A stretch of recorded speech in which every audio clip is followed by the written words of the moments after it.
Welcome back to the Black Sensei Society, episode number 76, I believe. We're back at it again. It's the beginning of the month of May, so we got some hot takes to talk about, Q&A to talk about, some other great stuff to talk about, including the Thunderbolts movie, new episode of 2BRX, and some other great content per usual. Before we get into that, gentlemen, how y'all feeling? Well, me and Miles were talking about the video game stuff, but fuck all that. Let's talk about the playoffs last night. I can't believe the Nuggets won that game. Yeah, I can't believe that they won that game. AG is the new Big Shot Bob, man. Bruh. Like, yeah. Where did that come from? I mean, he was always a good role player for them, but I think he's a bucket. Go to AG, man. That's what it's looking like. Transition 3 for game. That was never in his bag. Look at the whole. I love that the NBA does this on YouTube where they put like the last 5 minutes of the game uncut. You just watch it, and I watched from the second half on, and the Nuggets were all just like, "Hey man, we right here, and they just waited basically for OKC. I don't know how I feel about the young and experienced. It just like it was a tactical error. That's all it was about them fouling too quickly. But I mean, Jokic put the team on his back, and then the last sequence is perfect. Russ gets it. I don't know how many people thought he was just gonna take it and try to yam that thing for the win. You're muted, Mom. I thought he was gonna do something crazy. I was surprised he gave that bitch up. And then he gave it to AG. And I'm not gonna hold you. The minute he rose up, I thought it was good. I just like, that's too pure of a shot. And obviously I'm a basketball casual, but all that crazy part was, I mean, I had to watch the Knicks game this morning. Like I didn't watch the Knicks game. So what a great 2 games of basketball right there. I'm not moved by the Knicks. How many threes did the Celtics miss? And they Like only lost by 3?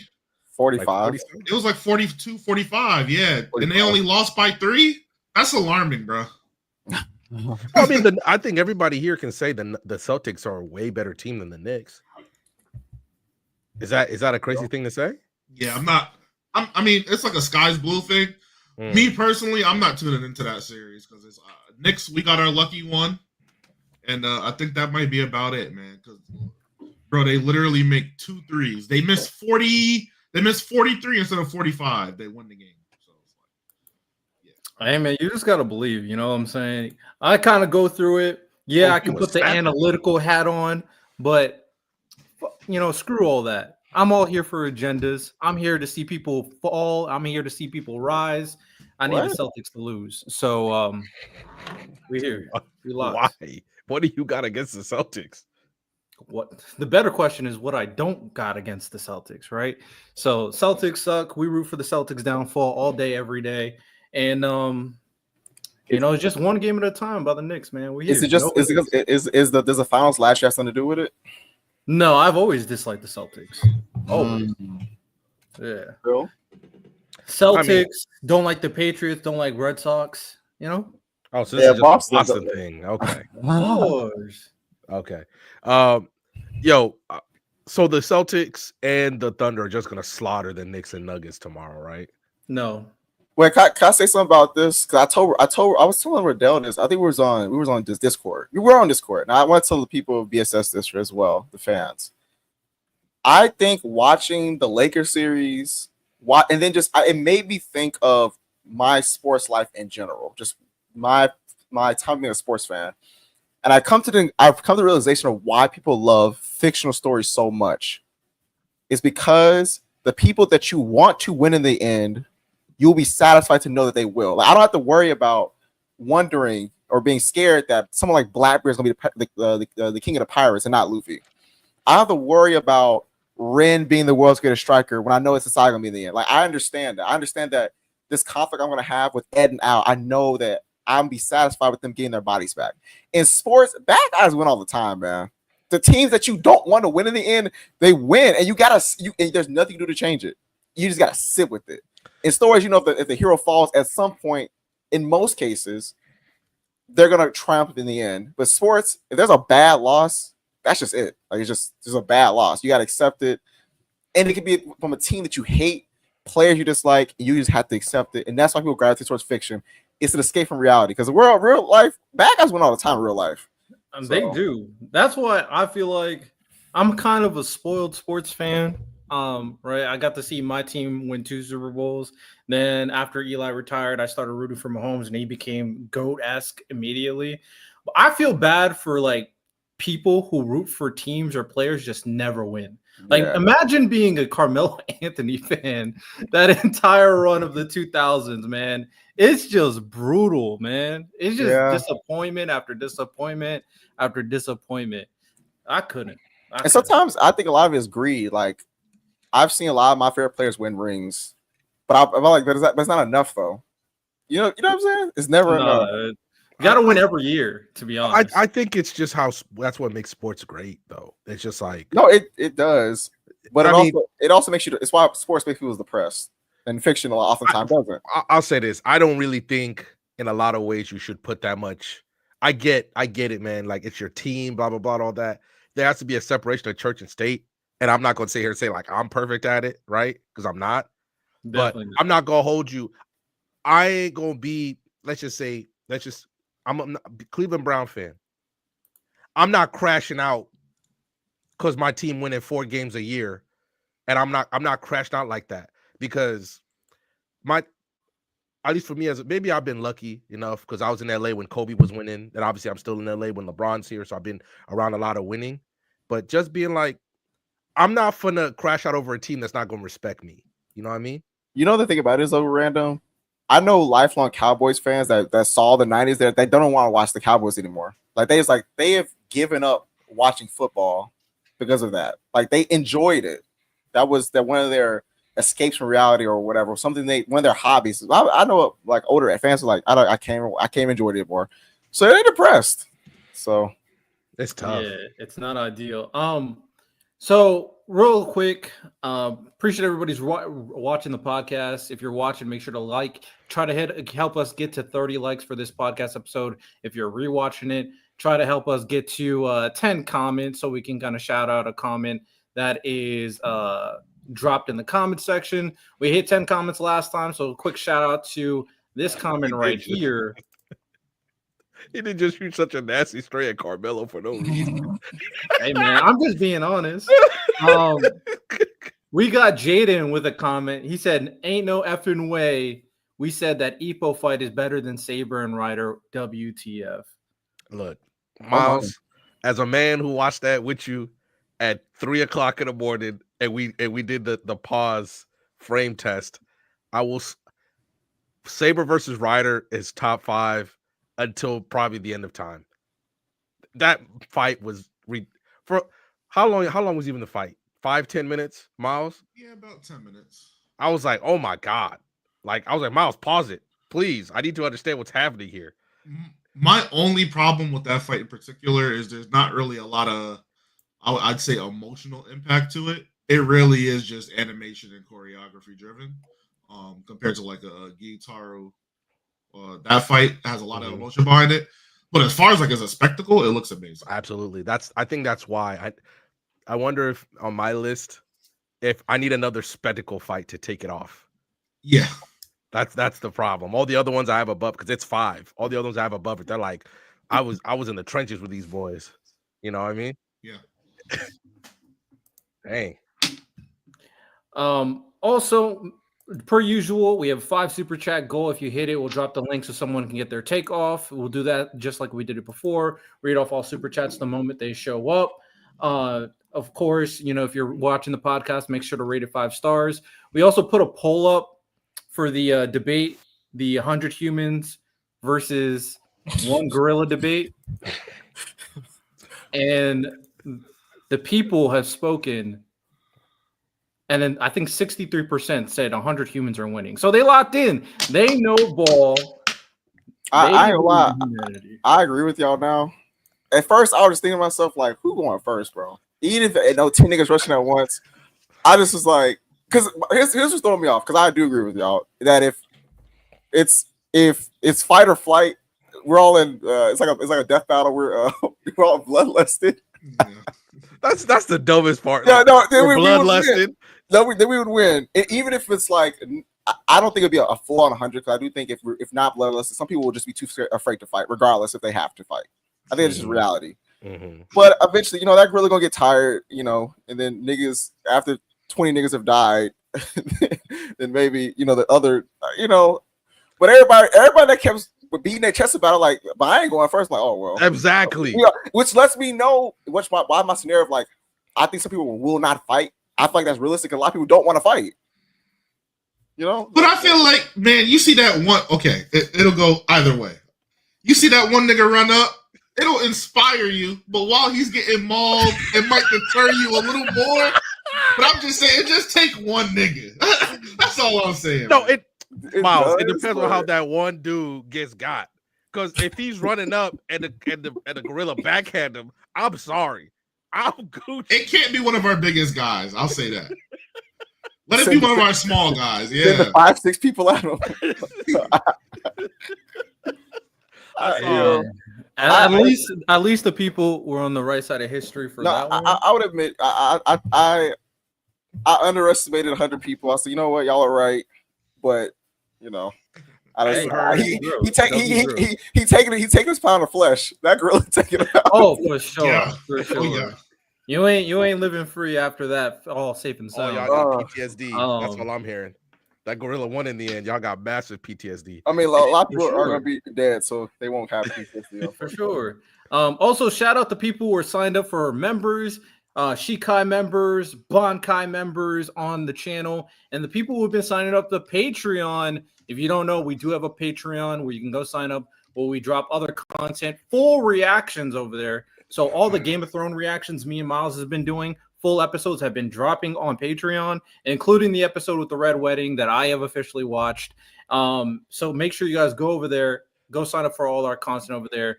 We got some bangers that we can't put on YouTube, so we have to put it on Patreon. So shout out, of course, for you guys. Real quick, Riddell. Where would you rank that twist in terms of all the twists you've seen? Because for me personally, I think it's one of the best. I did not see it coming the first time I saw it. See, funny thing is, me and Miles kind of talked about it, and I said, in terms of changing the course of the story, it was very pivotal and game-changing for the narrative moving forward. However, one thing I did say is I don't think it was that great of a plot twist. For me, at the very least, to be fair, there's a little thing. I was expecting the moment. I knew what episode it was going to be on. So there might be a little tax on what I'm saying. Maybe if I didn't expect it, maybe if I knew nothing about it. I mean, I did know nothing about it. I just knew it was an important moment. I just knew it was going to happen at a wedding. That's basically all I knew. Then maybe it would have hit harder. But I do think like other plot twists were a lot more unexpected. Like, for example, Itachi's plot twist, way more unexpected. Eren Yeager's plot twist with Grisha, way more unexpected. Lelouch's plot twist at the end of Code Geass, way more unexpected. This one, I felt like it was within reason that this was going to be a way to take out your enemies. So I think this was a bit more predictable. Not saying it was absolutely predictable, but it was a bit more predictable than compared to other like all-time plot twists I've never saw coming. But it was still a great moment, by the way. That was the moment that sold me on Game of Thrones. I was just kind of watching at that point. And then after that, I was like, all right, let me dive into the lore and this and that. And there's only so much you can do with how the books are. I don't know how familiar you guys are with the books. But some of those I was like, yeah, Catelyn being what she does in the books, in the show, I was like, hell no, good luck adapting that. But that was I think I don't think I could ever just like try to describe the Red Wedding to somebody without telling them just go watch the show, because it all comes in together. It all just makes a lot of sense to me.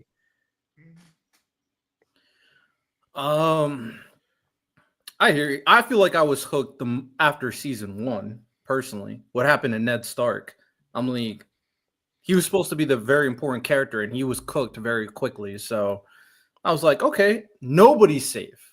So I'm here. the problem is Sean Bean, that's the actor for Ned. He dies in every movie. So it's just like my thing is like I just I had a didn't know countdown. that. I didn't know that. Yeah, like in a lot of his movies, he dies. Boromir, when he was with Boromir and Lord of the Rings, he died. He was 006 or 005 in the Bond movie. He died. Like he dies in a lot of movies. So that I was like, all right, bro, like how long till he dies? Now, I'm not gonna sit here and cap and act like I didn't expect him to die when he did, especially after he basically sacrifices his honor. But I'm like that, just knowing that about how Sean Bean, his acting roles, I always knew that was gonna happen. By the way, Pacers Fair. down 6 right now. They were down 120 at one point, damn near. Hey, big comeback. I mean, Cavaliers are heavily wounded too, so they need this win desperately for this game in particular. We got a couple things to kind of announce as well. Obviously, we got a movie showing this weekend to watch Wild Robot in the Discord. So if you haven't joined the Discord, make sure to join it via our link tree where we're going to be watching a movie as a Discord, as a collective. This will be our first time doing something like this.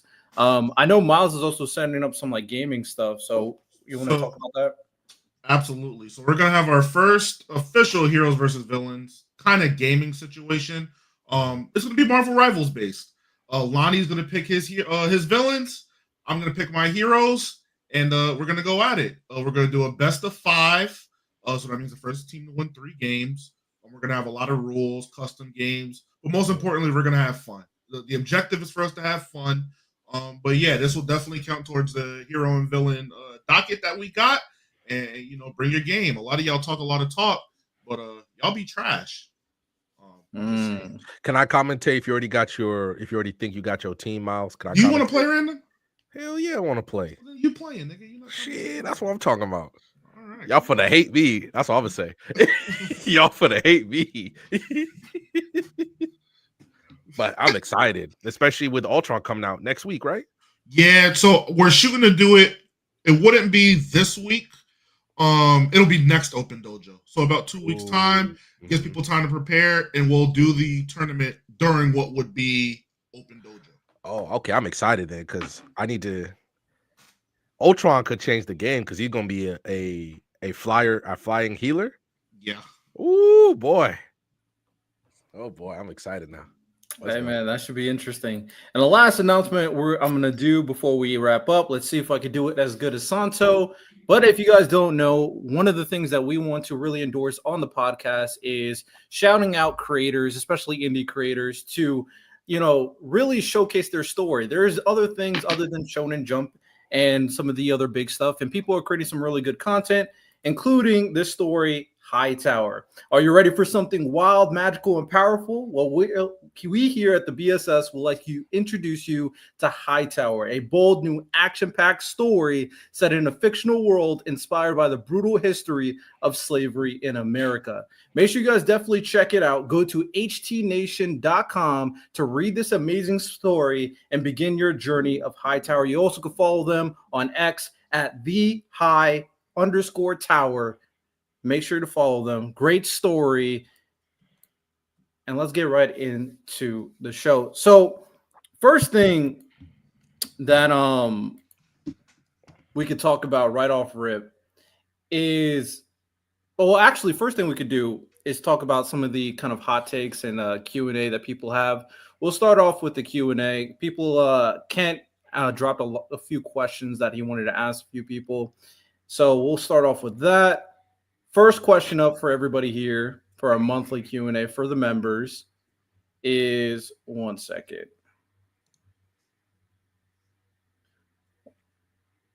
Miles, how much is it to get a ticket at MSG for let's just say for a next game? Playoffs? Not playoffs, just regular. Playoffs is nuts. You want a semi-decent seat? Yeah, I don't want to look up at the damn screen. You know what I mean? Like at the damn jumbotron. 300-400. Really? I thought that'd be more expensive. I'm talking like a mid-level, like a mid-tier seat. Decent. Okay. Decent. I tried to go watch a Laker game about a week or two before the end of the season. Yeah. And I'm like, y'all motherfuckers hoeing me. That mug said for a mid-level seat, at the Staples Center, which I've been to a few times. They were charging damn near $550, and I was like, I'm a week or two before. $550 like fees and stuff tacked on. Yes. Oh yeah, that's crazy. I went on SeatGeek and looked. I went on Vivid Seats. I was on Game Time, whatever third party app after trying to, because I know this sounds dumb, but I'd rather try to pay the team directly, because then I feel like what's the one? SeatGeek would sometimes charge a lot of extra fees, so I went away from them. That's like a verified reseller. Yeah, but obviously those prices will fluctuate depending on who's in town. So I'd say they're playing like the Trailblazers. They're playing like the Trailblazers. So that should be cheap. That's what I said. Yeah. I was like, when am I ever going to? I've never seen Luka play. I've been lucky enough to watch LeBron play.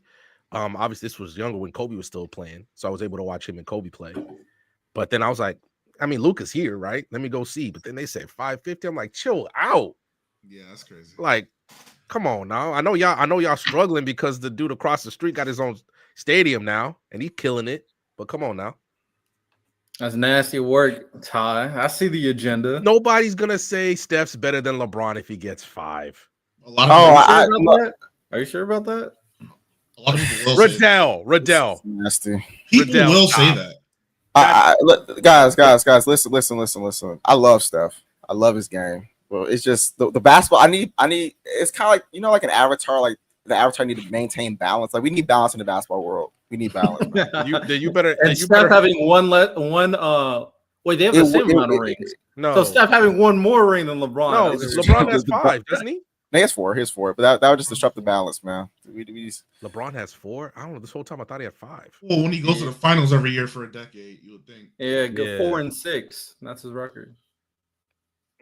I'm just saying. Ooh, all right. Here's some Q&A questions that we got some asked to us.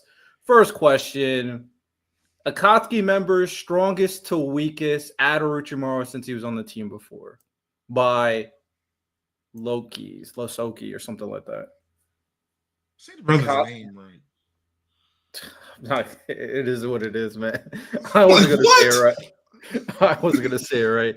Appreciate you, my boy. Also a member, so appreciate you for sure. Okay, let's do this. Akatsuki members from strongest to weakest. Number 1. I'm not going to include Madara. Should we include Madara in him? No. That's cheating. All right, so we're going to include Toby or Obito. Obito. Okay, so Obito 1. I got Obito 1. Okay. Obito 1 for sure. Let me look at these folks. Hold on a second. Pain 2. I was going to say stronger than Itachi. Yes. I mean, we're not talking about. Hold on. Is that? Wait. The Itachi y'all use is the reanimated infinite chakra. Yeah, I'm talking about Itachi that we saw before he passed. Yes, but even the one we saw before he passed, like he never really looked weak ever.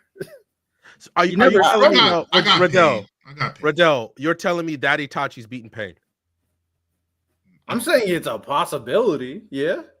I don't know about that. Possibility? Sure. Is it probable though? I don't know, man. Okay. I mean, we can establish that Itachi can beat all the Pains, and then we have the main one.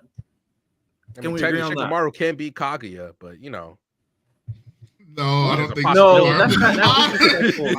that's not the same thing, Randall. Yeah, that's a little different. All right. Pain. I'm sorry. I was being nasty as fuck. I'm sorry. Pain, then Itachi, right? So Pain, Tachi's 3. Kisame? I feel like it's more of an argument that y'all. I ain't gonna lie. Is Kisame 4? I think so. He fought Killer B. Fought Killer B pretty evenly when Killer B was in the tail beast mode. I feel like it might be.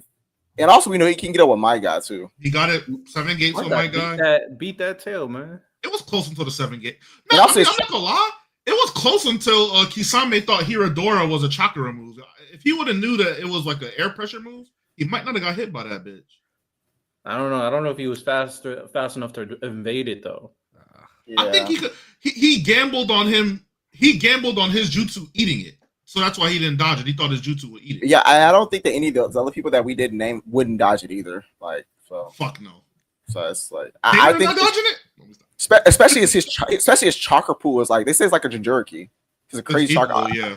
Yes, I think he's 4. I might have to see a list of Akatsuki as well. Then the people left is Hidan, Kakuzu, Sasori, Datara, and Conan. He said include Orochimaru. So is Kasami stronger than Orochimaru? I think so. Yeah, I think so. Yeah, I think so. I don't. Orochimaru. I don't. Riddell. Orochimaru struggled against 4 tails of the 9-tailed fox. Kisame fought 8 tails of the 8-tailed fox. Or 7 tails, I mean, of the 8-tailed fox. I mean, Fair. Do y'all think that Orochimaru could have lasted with Mike Guy at 7 gates? Fuck no. No. Orochimaru is also all right. We'll say Kasame. Do y'all think that Orochimaru is stronger than Sasori? Because Sasori was actually crazy. But then we got Do you think Kasame? Well, I got another question. Do you think Kasame is stronger than Conan? Yeah. And 1. She would have beat Obito if he didn't have the hack. But she had prep time. She knew he was coming. And she prepared. I mean, that's fine, but she's like being capable of beating Obito is still an impressive feat. I mean, Batman's capable of being Superman. That's what I'm saying. Yeah, the fact that she had prep time takes away from DC works under different rules than anime. But I think the overall idea, that works for we can say the same thing for Naruto. Shikamaru in a straight up fight is not beating Hidan. But Shikamaru is a genius. I know, but Batman's a genius. But what I'm saying is, given his genius, if he didn't have time to prep, he's not beating Hidan. Absolutely, there was no equalizer. Yeah, but I do think there's a difference between a genius prepping versus someone who's like in relative to like the Naruto verse, average like intelligence for like the strong characters. I don't think you need to be intelligent to take advantage of prep time. Yeah, that's fine, but especially when the prep time involves you killing yourself too. Yeah. It was a suicidal attack. I'll give you that. It was definitely a suicidal technique. All right. Well, okay, then we move on. So Kisame, and then the next question is Orochimaru, Conan, and Sasori. Well, Datara and Kakuzu. And Datara. And Kakuzu. And Kakuzu, yeah. Kakuzu I don't know. He lost to one Rasen Shuriken. Shout out to my boy. He lost to Datara, 2. bro. I ain't gonna lie, that Rasen Shuriken would have tore Conan up, bro. I don't think he's losing to one Rasen Shuriken. If she got hit with it, why not? I mean, sure, but like, well, let me think. I don't care. If anybody is able to almost beat Obito, she's not losing to one Rasen Shuriken. Nah. How did he get the ball? I don't know. Didn't they say he fought the first Hokage and he's still talking about it? He's allowed to talk about it? I don't know. I'm believing he ran up on you, he shot, he missed, and he ran. That's what Kakuzu did. He did not fight that nigga, bro. That's a big feat, bro. Hey, also, should we scale the escapability from the first Hokage? Like being able to escape? Is that like a feat? We don't know how he escaped. We don't. Hey, I'm just saying, like, if I escape, hey man, if you got away from Batman, I don't care how you did it. It don't matter. Picture him escaping was him playing dead. The nigga just laid down and played dead. Yeah, but Hashirama is one of those characters that if he just will like, all right, I don't really care anymore. He'll just let him go. He's not important enough. He ain't no harm to me. That's what Hidan wants you to think. Kakuzu don't. Nah. I mean. I don't know if he's stronger than Orochimaru. Is Orochimaru stronger than Kakuzu? He's stronger than him? I feel like generally, I'll take Orochimaru. I feel like the bottom 5 of the Akatsuki are in the same tier. They all ass. I feel like they're all like, you know what I'm saying? No. Like they S rank ninja. I'm not saying they ass at like in totality, but man, but when you're comparing them to the top. No. Okay, can we at least agree that Hidan is definitely the weakest? No, White Zetsu. I'm not counting that, nigga. He's an Akatsuki member. You gotta count him. Okay, so anybody who picks up the damn robe. We include Sasuke because he had a cloak on. No, Zetsu's a legitimate member. Sasuke's not. No. Go ahead. Hey, Miles, go ahead and cook, bro. Zetsu's a legitimate member. Go ahead and cook. Sasuke What is a was legit- on this kind of- Sasuke would have rolled just like Zetsu, man. Well, honestly, how is Orochimaru's a legit member, but Sasuke wasn't a legit I'm member? not the one who included Orochimaru. The question said Orochimaru. I'm not gonna lie. We kind of selling my nigga Datara though. I think he's kind of tough. Datara took down Gar fairly I'm- easily. He took down. I mean, Gar had to protect the village. He had a little handicap. But look, that he fight. beat Sasuke if not for plot. But that was like one of the weaker versions. Listen, random. I knew Data. Obviously, Datara was gonna lose, but I knew he was gonna for sure lose when a nigga did the molecular bombs and Sasuke had an answer for that. I said, "Oh yeah, there's no way you beating this nigga." By the way, that's so ingenious. That is genius. That is genius as hell. Yeah, And I had these bombs. You've been inhaling them the whole time, my nigga. Yeah. That's crazy. And nobody's accusing Datara of being the smartest dude in Naruto.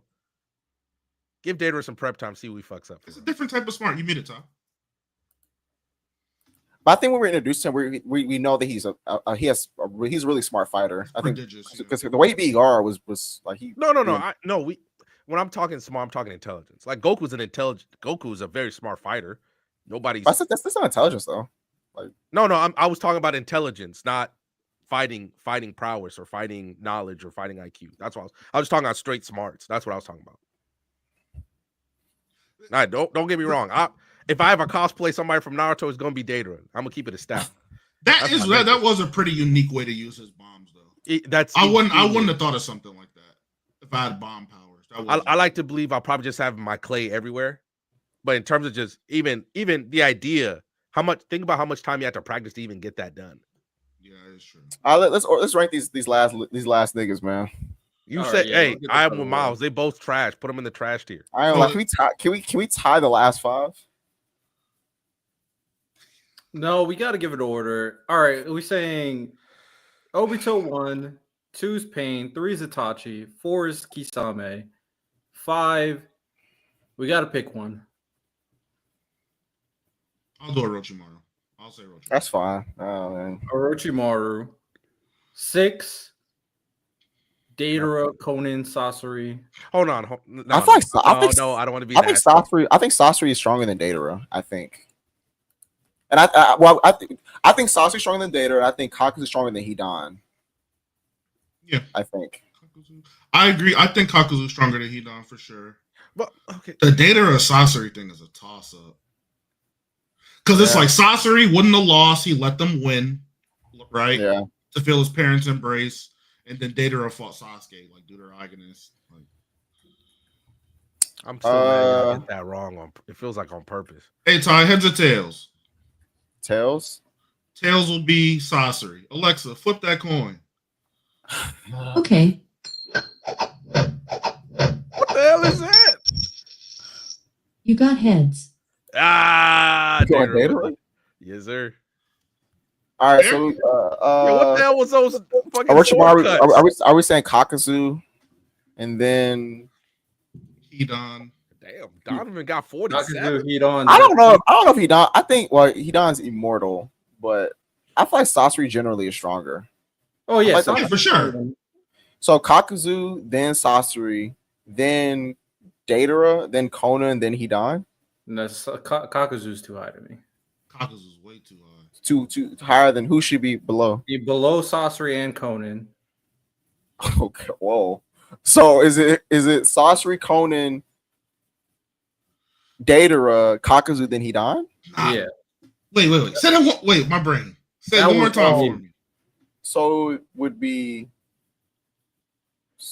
Sasori, Conan, then Datara. No, sorry. Sasori, Datara, Conan, Kakuzu, Hidan. Is that the? I'm cool with that. I'm not high on Kakuzu, so. I mean, that first Hokage. They're gonna be the comments. He fought the first Hokage. That's fake feet, bro. He scrapped with Kakashi. He scrapped with Naruto. He scrapped with Inoshika Cho. I ain't gonna lie. Kakashi was fighting Kakuzu and Hidan at the same time. He made them look bad, my nigga. He made them two niggas look bad. He was fighting both of them at the same time. Hold on, real quick. Is the Akatsuki fit? Where would you rank it? Don't have to give me a fucking list. Where would you rank in terms of iconic fits in anime? In terms of what? Iconic. Like iconic fits in anime. For me, it's only behind like the Saiyan battle armor, Ooh. and like Goku's gi, all of that stuff. Yeah, it's up there. It's pretty iconic. When he Yeah, thought about putting the red cloud, is crazy. when he thought about putting the cloud on there, I said, "Oh, bro, like he could have ran me out my job in another life. That's fire." All he did is, "I'm gonna put some red clouds on this thing. Talk to me." Yeah. All right. Well, we got the Akatsuki members figured out. Top 3 is pretty much bona fide. Kent has 4 questions. He asked, who are the 5 best gun users in anime? Ooh. Best gun users? That's such a broad question. Best gun. Honestly, some people in World Trigger will have to be up there. Yeah. The World Trigger. Some really good. Like Miles, where would you put something real dumb, like Shion from season 2? I think after season 2, she completely loses. I was like, I feel like relative to the verse, I think Hawkeye from Full Metal will be up there. Like I mean, she's not super powered, but like she's called Hawkeye. She's like, her shot is crazy. Her shot is crazy. I feel like Death the Kid would probably be. He's a fire gun. I love Kid. Death the Kid deserves a shout. Shout out Jaden, membership chat. Big 1 year, great community, family, much love. Appreciate you, my boy. Y'all know I'd be glazing fate. I got Kiritsugu up there pretty high too. Kiritsugu is a big one. I have Vash the Stampede deserves to be on this list. Oh yeah, Vash. Vash is good. Yeah. Vash deserves it. Vash the Stampede. Yeah, there you go, buddy from Trigun. Vash the Stampede for sure deserves to be on this list. Is it crazy? I can't think of a lot of gun wielding anime characters right now. The ones I can think of are ass. That's the problem. Yeah, Shion was the first one that came to mind. I have no idea why. I was thinking like Stark from Bleach was real bad. Like I feel like because guns are so powerful, and usually like if you make a gun user OP, they might be hard to beat. Yeah. It's like making a speedster. A speedster could be OP as fuck. You just got to dumb them down. In the Guilty Gear anime, there's this guy named Happy Chaos who used guns, and the thing about him using guns is that he has to be a god in order to use them. Like, that's how sacred guns are. Okay. Guns are a big game changer. Alucard's a good one too. Alucard be cooking with that gun devil. Nah. Somebody said the gun devil. Oh, the gun devil, yeah. No. He a top gun user. I think the gun devil is the gun devil is the greatest gun user in anime, actually. Come to your town, wipe out 50,000 people in 13 seconds. Yeah, he's actually the gun devil number 1 actually. Number 1, man. But am I lying? Is it not number 1? Put Yasop up there too. Shout out. The gun devil clears. I mean, the gun devil would have to clear.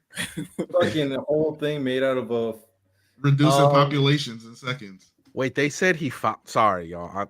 They said Remy from Black Lagoon. I mean, hold on. Is she good or is she just fucking crazy? I like Remy, don't get me wrong, but are we saying she's one of the best motherfuckers with a gun in her hand? It's pretty good. Lily Barrow's a shout, actually. Lily Barrow's actually really good with the gun. I was going to say Who's Shorty from Gurren Lagann? Oh yeah. Yoko? Yeah. Does she snipe and stuff?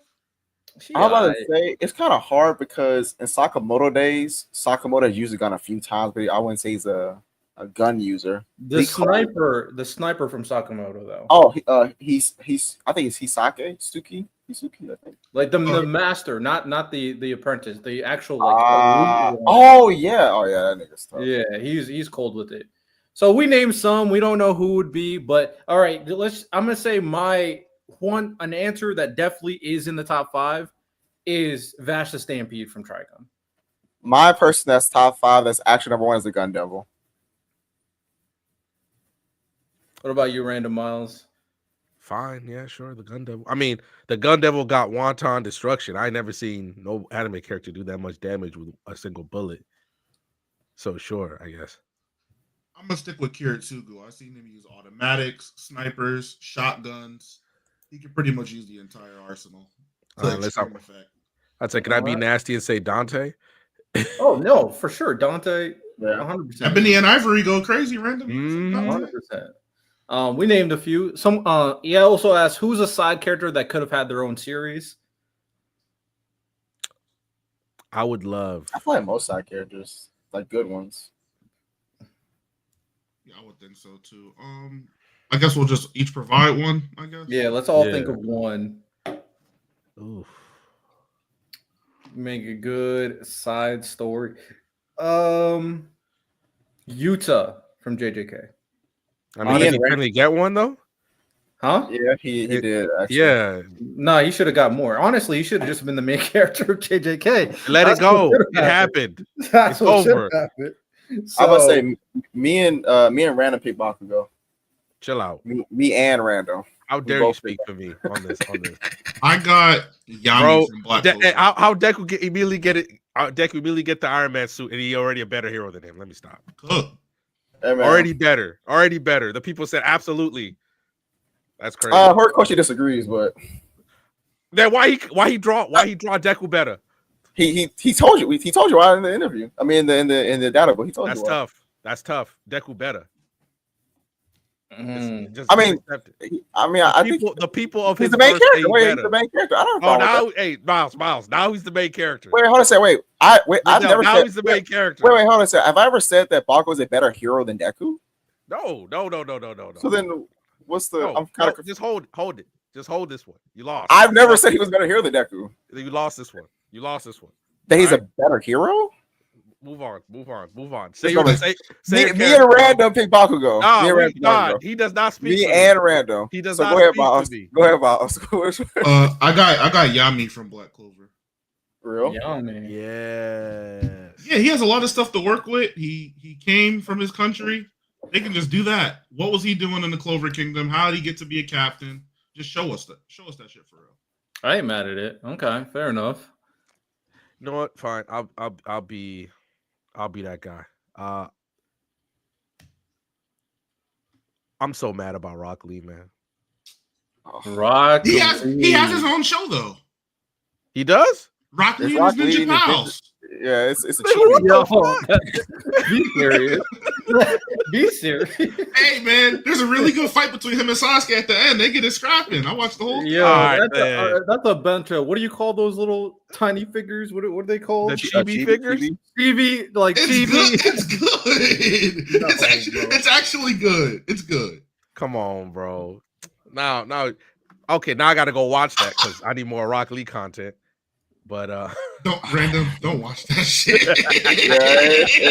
Yeah, you're not missing much. Don't watch that shit though. Shit.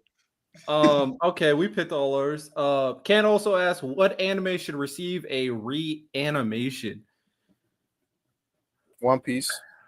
This nigga's sad. I mean, it's already getting it. So. They got 5 of them shits, dog. Hey, Sorry. The Nuggets just stole the ball. Oh, the Nuggets. The Pacers just stole the ball. They're down 3 with the ball, 20 seconds left. Oh shoot. I'm Hallie sorry. at the top of the key. Oh, Randy, you always ahead of me, so don't say nothing. Yeah, he's always ahead. He got that good Wi-Fi. Did he make it? Just tell me. Spoilers for him. No. He got fouled. He got fouled, but that was a horrible decision. It's 3 free throws? No, it's 2. No, two. Oh, Two. okay. I thought But Jaden, they the just had- Q&A is on our post, and it's for membership members only, which you are. So I asked it at the beginning of every month. To answer the question, what anime should receive a reanimation? I'm gonna say Hitman Reborn. I'll go easy. You motherfucker. I was thinking the same thing. We was it needs to happen. We here. Oh, for sure. It needs to happen. Oh, Berserk. Valid, actually. Absolutely. Berserk. They got the rebound back. Oh my god. Wow. How many free throws 5 they make? seconds. 4, 3, 2. Hallie, step back 3. He drains it. What? He made it! What? No way, you lying. You're lying. There's You're no lying. way you hyping it No, up. Screw You're shoots lying. it. It's air ball. The Pacers win. All right, You Tyrese lying. about to enter crazy Oh my conversation. god. No way. Tyrese Halliburton is about to enter crazy conversation. Oh You know my what? God. I made a comment about this, right? low key, what Tyrese Halliburton has been doing the past couple of years is he's doing what Ant is doing in the East. Like, oh my God, winning series is like, huh? How do you win that series? You know how what I'm did saying? they get the rebound? I'm going to go a step beyond what you're saying, Ty. He's doing more than what Ant is doing in the East, because he's made the conference finals, and now he is going against the number 1 seed right now. I mean, but he beat the number 1 seed last year, defending champs. Who? Oh no, did he put wait, well, they went number with the OKC, they were number 2 seed. But that's still crazy. They beat the defending champs in 7 games when people thought that the Nuggets were gonna 20 in game 7 too. So that is crazy. Yeah, but the thing is, like, I agree, it was very impressive. The thing about the Pacers is nobody expected them to make the conference finals last year. No one expected nobody expected them. Nobody expected Timberwolves to do that either. To beat the Nuggets, they were the best equipped team to beat the Nuggets, but nobody expected. But it was within reason. Everybody knew they were the best team to play the Nuggets. Like, I think a lot of people were saying that. I feel like being an inexperienced Cavs team, relatively inexperienced Cavs team versus a veteran championship team, I just think that's more impressive. But I'm also attaching what they did last year, going to the conference finals last year. And then now the Timberwolves might go back too. Finals again. If the Timberwolves don't go back, it's a problem. They should be working the way. Timberwolves never made the conference. I can't believe. Wait, are the Cavs about to get swept? They're not get swept, but they do have injuries concerns. Like Darius Garland and Evan Mobley didn't play this game. I can tell you, DeAndre Hunter, Evan Mobley, and Darius Garland all didn't play in this game. I can give you guys here's exactly what happened. So the Pacers are down 6, right? That's crazy. I can't believe they won that game. The Pacers are down 6, and that's when, like the game yesterday, they start fouling each other, right? And then Miles Turner's at the line. He makes the first one. He misses the second one on purpose, but he had somebody streaking in. Grabs it off the carom and yams it on Donovan Mitchell to bring it down 1. Wait, who made the shot? Wait, who made the 3? Hallie made the 3. That's I ain't gonna lie. Like, Tyrese, he got fouled. He got fouled. So he was technically shooting 2 free throws. So he had to miss the second one, and then he got it back and made a 3. And also, Ty, remember, everybody here on the panel, remember, Tyrese Halliburton gamed Giannis to beat them and eliminate them in the playoffs. I ain't gonna lie. You know my favorite meme. I feel bad for him, but my favorite meme in NBA Twitter is blank player did this before Embiid made the conference final. Is that Drewski meme of him Drewski running away? It's so funny. Tyrese Halliburton might go to 2 before Embiid. Yeah. Ant might go to 2 before Embiid. Yo, Embiid. He's cooked. Well, no, Ant never went to 1 yet. Last year? Last year. He went last year. Yes, he did. The My bad. Yeah. I thought the Thunder and the Mavs played. My bad. Whoa. I'm wrong. I thought it was the Thunder Mavs. That was round 2. That was round 2. You're right. Wow, he really made that. Yeah, my bad. I'm sorry for cutting. That was crazy. Wow. No, that was a great play by Tyrese. He really gave someone in his face too. Chill off my Sixers. You sad. Last question by Kent on the Q&A. Why is Luka's defense so horrid? Why is Tim Duncan top 5? That is his question. When JJ Redick came out and said we gotta get in shape, we know he was talking about Luka. He's talking about Luka. Luka used to dunk.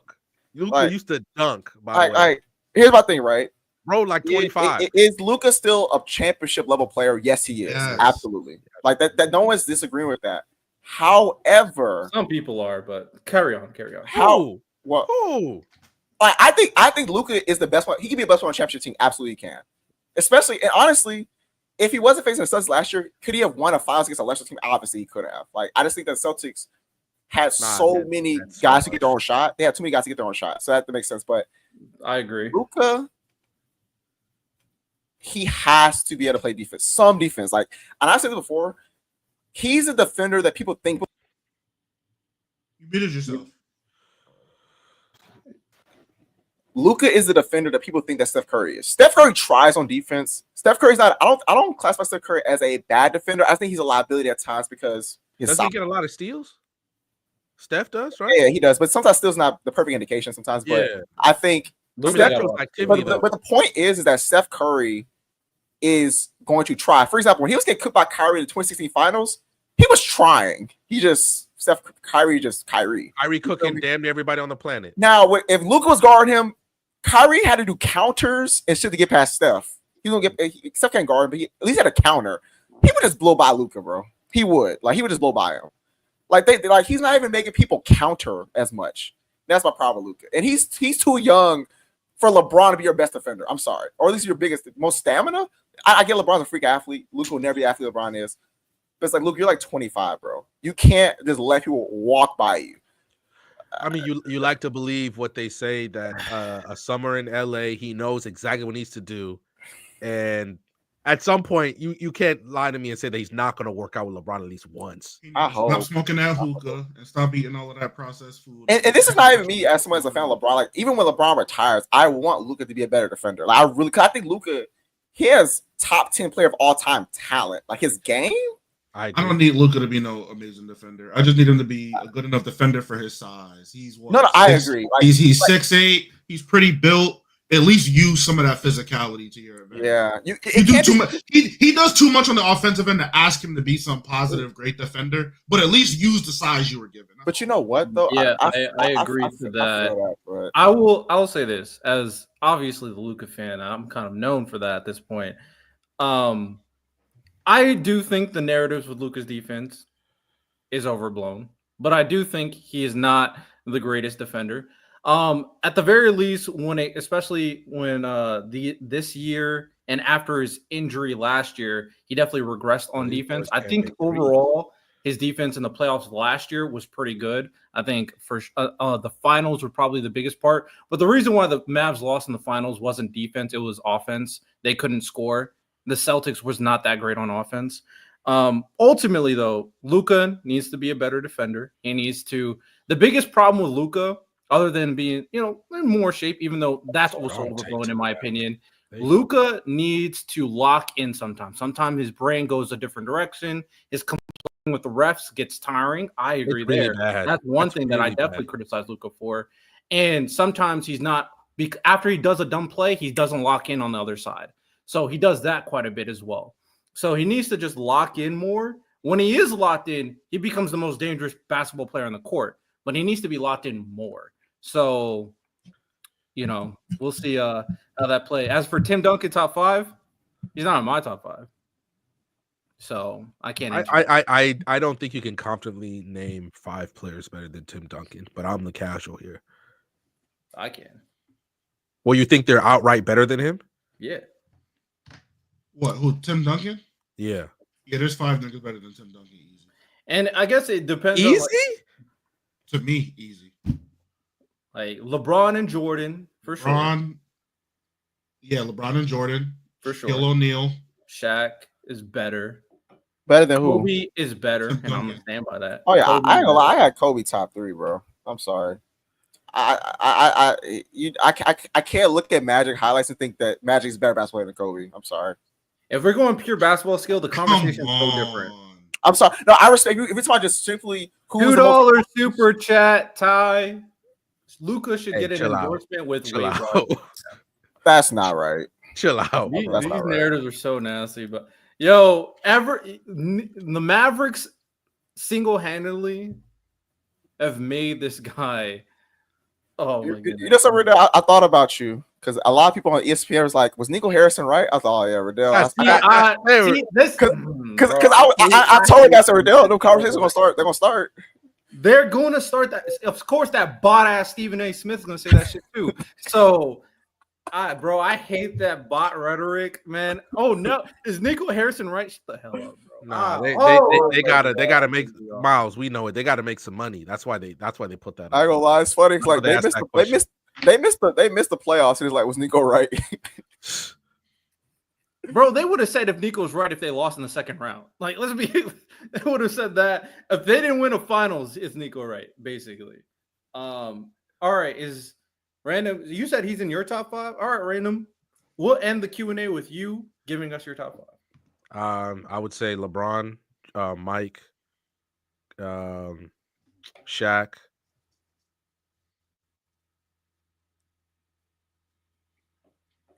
Now, me personally, I don't think I love Kobe. I don't think he's better than Tim Duncan. Okay. Shit. I think it might just be that. It's going to be Magic, LeBron, Shaq, Tim Duncan, Kobe. Magic, LeBron, Shaq. Where's Michael Jordan? I meant to say Mike. Over who? Mike, LeBron, Shaq, Tim Duncan, Kobe. Okay. I got Tim. All right. You got Tim at 7. I have Tim around 9 to 7, around that range. I got Tim at 7. I got Steph above Tim. Oh, you see, I don't. I see. The people I got above Tim is Kareem Abdul-Jabbar, Bill Russell, and Shaquille O'Neal. The others are like obvious: Magic Johnson, LeBron James, Michael Jordan. See, I don't think Magic's better than Tim. I do. Shout out Tim, man. All right, let's go into the hot takes portion of the podcast. They fun to start. We got plenty of hot takes. I'm gonna read off two. I'll read off a few that we didn't actually cover last time because you guys submitted late. But I'll kind of share the screen for this. First hot take. In terms, I'll show it on the Discord. We have hot takes for the Discord, monthly Discord queue.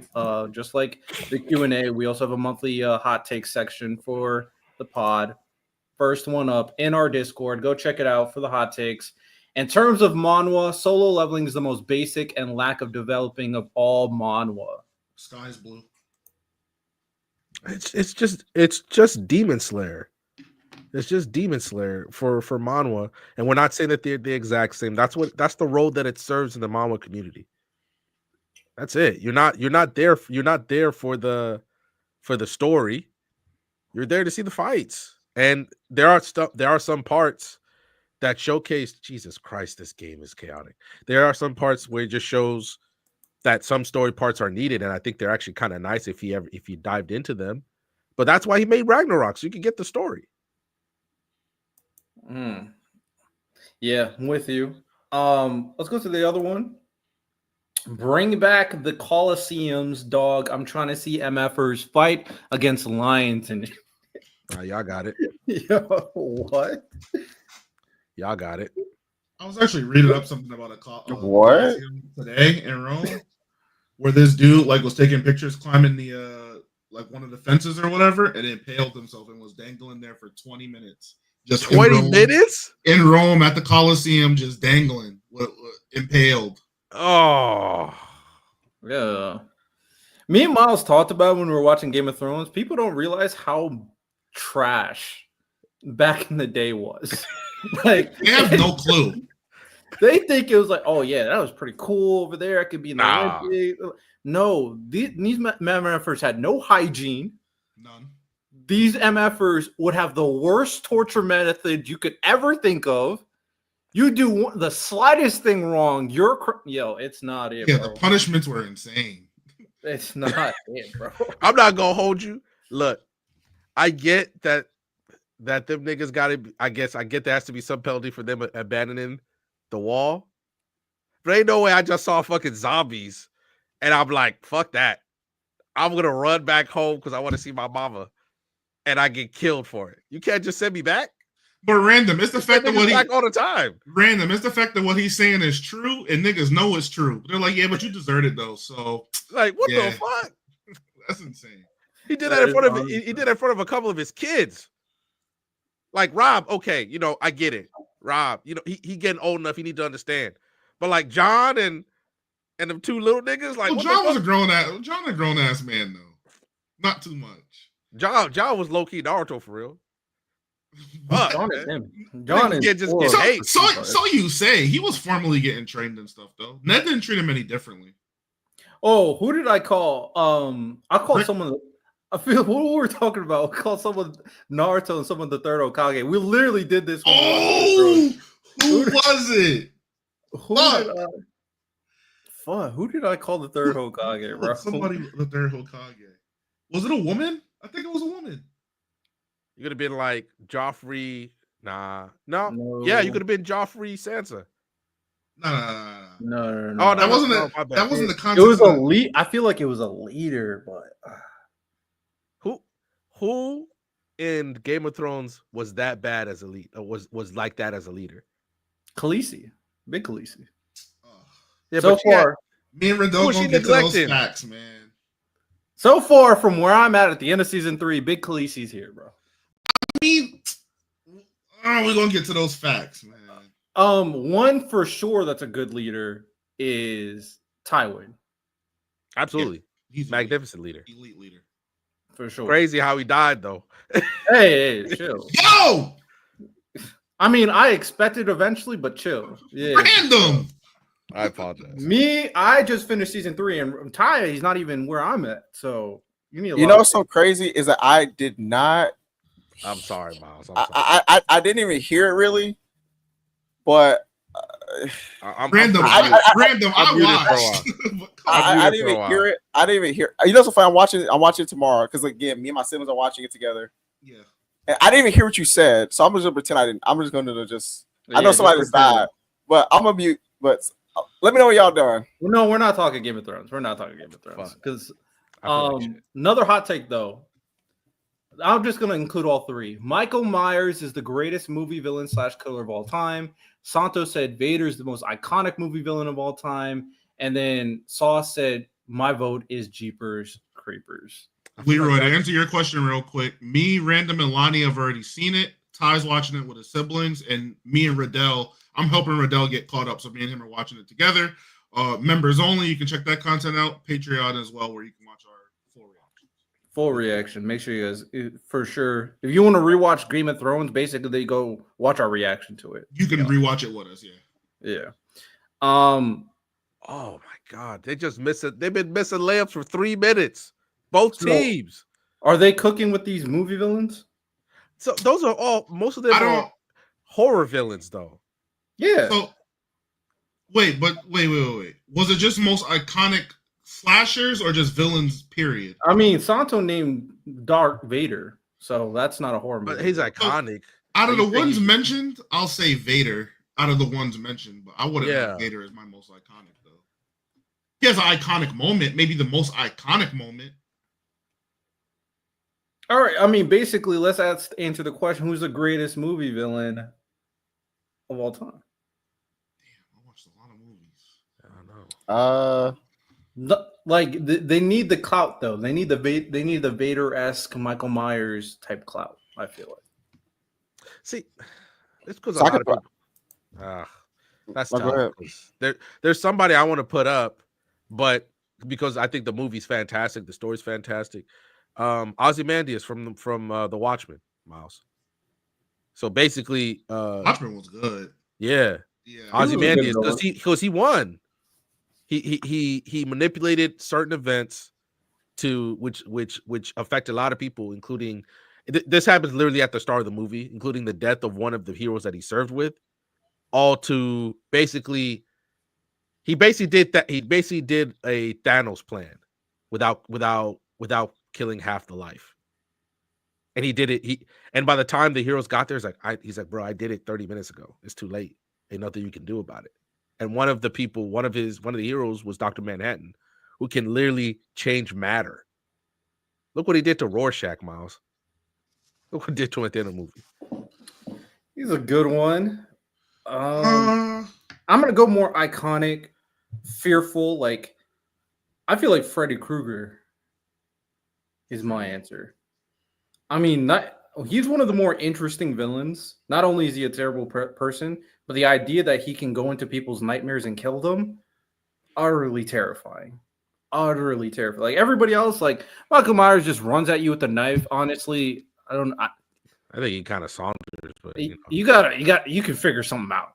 But a dude who's going in your nightmares and killing you in there, that's tough. That is a tough one. I'm gonna go Freddy Krueger. I'll go Voldemort. If it's like a villain in movie, it's not like a traditional villain for specifically like the movie like medium, but I really like the Joker in The Dark Knight. That's still my personal like favorite movie villain. I actually watched it recently, like as of like 2 weeks ago. I was like, man, the Joker, that Heath Ledger, that was literally He was tough. that was generational. That performance specifically generational. It So. was. I ain't even mad at you. It's like good luck, Batman. Good luck. Yeah. Hey man, he got the W eventually. Go to the next hot take. Prodigy said, Skeezy said, Cyberpunk Edge Runners is the GOAT of 12 or less episode anime. Absolute gas. 12 or less. 12 or less. I don't think Edge Runners is that great. So I think it's like pretty good, but it's pretty good. Yeah, that's where I'm at. It's as good. I'm trying to think of like my best 12 episodes. I haven't watched one in a while. That's the problem. I mean, if we're just saying under 12 episodes, then I can see the argument. But you have like Erased up there. Is Erased less than 12 episodes? So it's 12, right? Erased? I think Erased had 13. Wow. Let me just double check. I think it has 13 though. Yeah. So I might put Erased at 1. Nope. It has 12. We good. I'll probably say Erased. For me at least, I'll probably say Erased. Edge Runners has 10, right? Yeah, I think so. Yeah. Yeah, he said 12 episodes or less. Yeah. One Punch Man season 1 had 12. I'm just saying. Yeah, but they made a whole nother season. Yeah, that's I'm just saying. Random, how many episodes did Tanya have? I'm legit looking up anime with 12 episodes so I can pick something over Edge Runners. I think Dead Man Wonderland was better than Edge Runners. I agree. What about, has anybody seen Death Parade? No. Oh, Madoka Magica's 12 episodes? Clears Edge Runners. That's that show. You think you about it, that show is just some trauma. It's like Made in the Abyss. We talking about Edge Runners having trauma. Now that one has trauma. Jesus Christ. Erase. I mean, basically, no, Edge Runners is not the GOAT. But if you really like it, then that's no. I mean, look, if you want to say that, I'm not gonna get mad at you. It definitely had a grip on the anime space for a little while. Yeah, I think I would go with Race, but I think Cyberpunk's up there. But not if I say Race. All right. Someone brought up a WWE one: Carmelo Hayes or Braun Breaker winning Money in the Bank. I can see either. I think it's very possible. I'm not a W person, but I agree. Maybe. W agreement. Not either. No wrestling. I'm about to go to Money in the Bank though, Miles. I'm about to see them fools jump off some ladders. This will be a W show. Broly from Dragon Ball Z is better than Super Broly. If you're just talking in terms of aura, I agree with you. They specifically said as a villain. Yeah. I'm gonna have to say yes because to me, Super Broly's not a villain. So I agree. I agree with that. That's a very interesting caveat. I think that's a very fair one as well. But I think as like characters themselves, I think Super Broly's way better. He's way better. I think Super Broly is just what I mean. If they're going movie, all right. If they go movie, because to be fair, Super Broly has more content later on because of the manga. But even movie for movie, yeah, Z Broly had way more lines than Super Broly. Super Broly just didn't talk; he just was a raging monster. But I feel like the build up to his character, also having the addition of side characters, making him more human, just made him more of an interesting character right off rip. And the fight he was in was much harder than the fight that Z Broly was in. Lost to Goku because of a spirit. Wait, what were they? He absorbed the spirit bomb or some shit like that? No, he threw him into the sun. Oh yeah. Z Goku? Yeah, the first movie he threw him into the sun. No. And he blew up. No, the planet. He went into an exploding planet and it blew up. Yeah, the one. Remember those little alien things. Gohan and Goten are the ones that sent him into the sun. Oh, yeah. Remember when they were fighting Z Broly, Goku, Vegeta, and all of them. They were in like a final countdown. It was either a planet or a star was going to explode.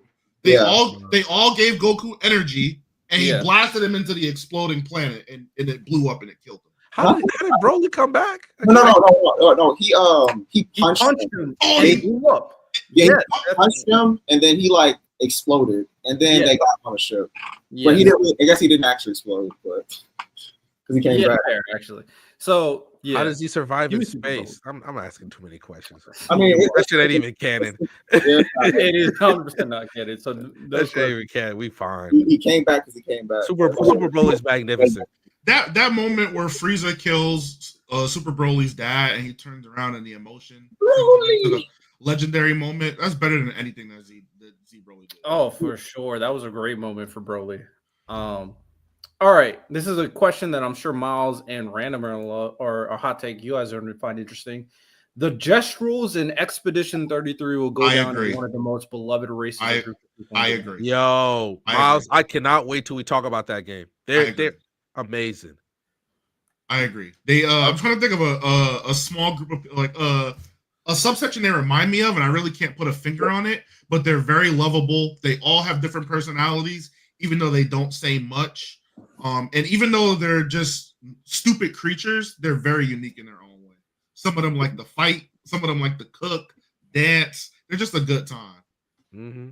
Them and Esky. Did you meet Esky yet, Random? Yeah, bro, I'm about to finish. I love Esky. Esky is my nigga, man. Yeah, for sure.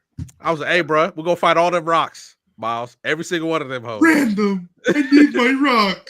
He just Like, you chilling, got it, bro. nigga. You got it. Whatever you need. Like, bro, somebody could say, anybody who disrespects SKA, I'm like, all right, bro, put your hands up. For Put your sure. hands up. What I a need to great log into game. that game, bro. What a great game. And it's free on Game Pass, bro. I have it. I just haven't played it. Bro, Miles, I have some hot takes about that when we get to it at the end of the My episode. second playthrough. I heard you got New hot Game Plus. Yeah, they do, but so there's missable items, and I missed one. So I just made a whole new save. Yeah. Oh, bet. That's all I need. That's all I need to know. Cause Act 1. Y'all ain't ready for Act 1. That is. You can get Mael's best weapon in Act 1, but it's Yeah, missable. and I find out about it later. Yeah, it's missable.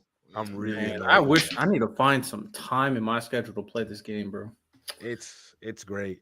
But I'm thinking maybe like the Moogles from Final Fantasy, Miles. That's a good one. That's a Um, really good one. Beloved races or groups of people. I'm trying to think. Do I know any groups? Halo. They're just like fun, like just just there like for like interesting. comedic relief. Anybody play the Sonic Adventure games? The Chow, The Chow, yeah, bro. but I think the Gestrels are better than those. Chows are just no, like I babies agree. you take care Yeah, of. yeah. Have you played that game that was made by the creator of Rick and Morty? Nah. Someone in the chat probably knows. It's made by the creator of Rick and Morty, and it's a very interesting game. Very hilarious too. There's these creatures that look like Care Bears, and that I was gonna throw them out in the water because they're hilarious, but they're also stupid. It was they're very entertaining. Definitely check that one out. It's a hidden gem. Random, you ever play Raving Rabbits? Yeah. Those guys. They might have the Gestrels beat. I'm not gonna hold you. That's a tough callback. I thought I was cooking. Woo! Damn, I didn't play that game again. Someone I asked, think the whole y'all world see the itself. GTA 6 trailer. MFers is grooming already. What? Hey Leroy, they groomed me plenty, man, because the way the physics was looking on them yeeks, nigga. We here. I saw the trailer. We should react to it, but look, The all I'm GTA gonna say, 6, Miles, is none of that was gameplay, but Jesus, bro. the strip club gooners. Oh They're God, gonna have the time of their life, boy. Bro, did you see the clip of the real life woman doing the dancing No. for the Was it cringe? Nah, she was dancing. Okay. She was dancing. I think didn't that put her in that suit? She put her in the mocap? suit. Oh, the mocap. Yeah. Yeah. So they just like, hey, we're about to pay you $2,000 She to was just shake your cooking, man. ass Yeah. next day and a half. She was cooking. Ain't gonna lie. I ain't gonna hold you.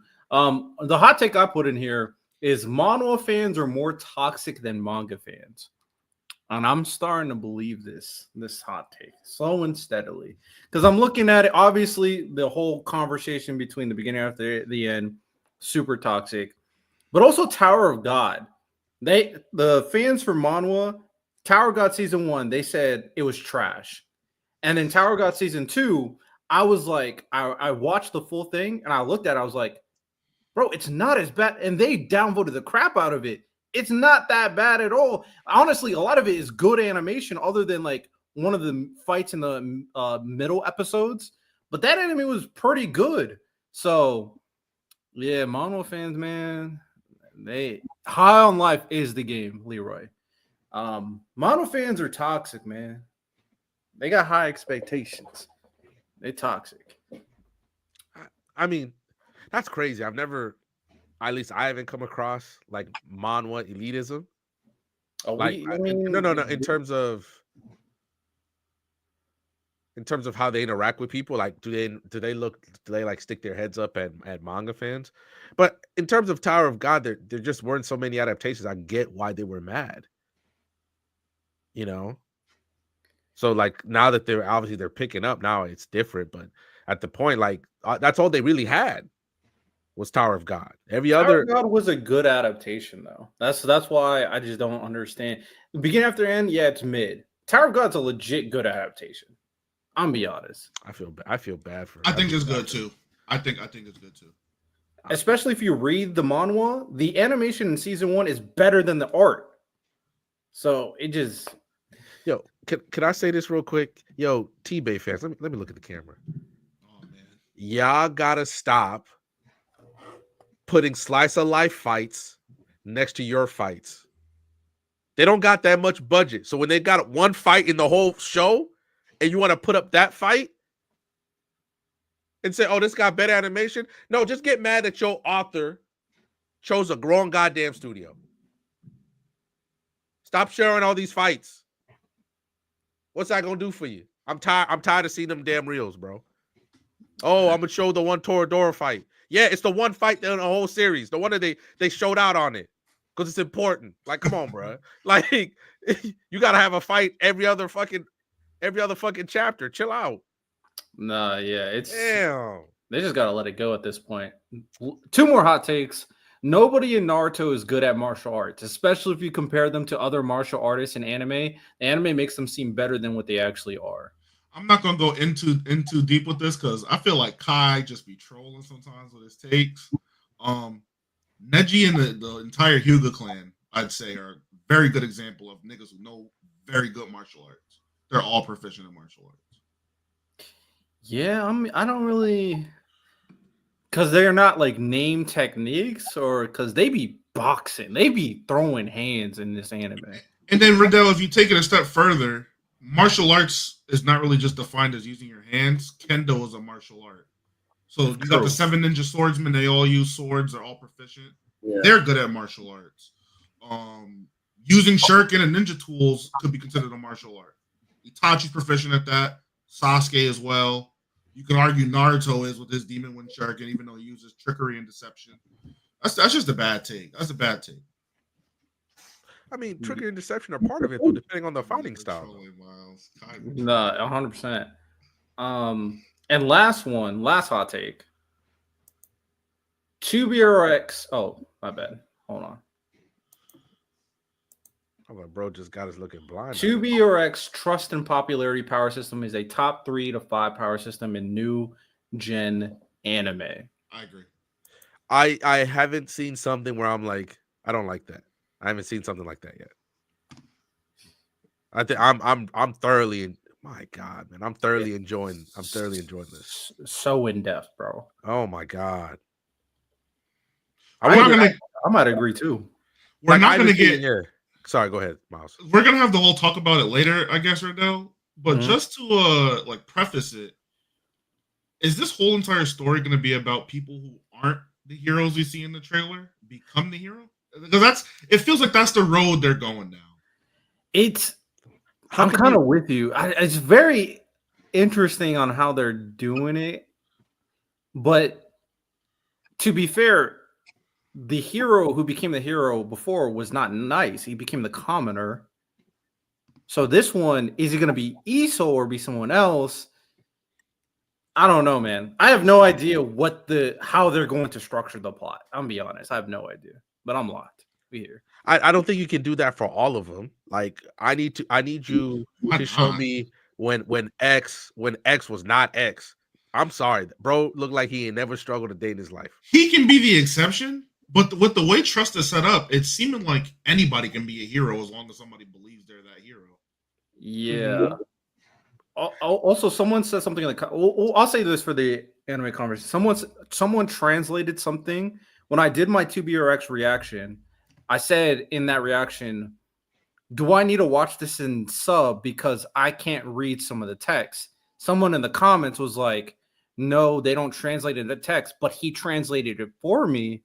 And apparently, he told me in the comments that there was one text that said Iso used to be the number one hero 34 years ago, which is crazy lore. And he keeps on hinting on the idea. And we'll talk about it a little bit later because Iso, this entire thing may be way different than how nice his story went, to be honest. But all right, we're done with the hot takes. Last thing I want to show people for the monthly stuff we've been doing is the meme of the month. And the meme of the month, shout out Santo. It went on the Instagram. Go follow our Instagram. Meme of the month. Shout out Random for being the winner of the image. That's crazy work, man. Y'all put that on YouTube too. I can't trust y'all niggas. Hey, Santo cooked with this meme. I don't even know how I'm still alive with my head like that. You see that shit?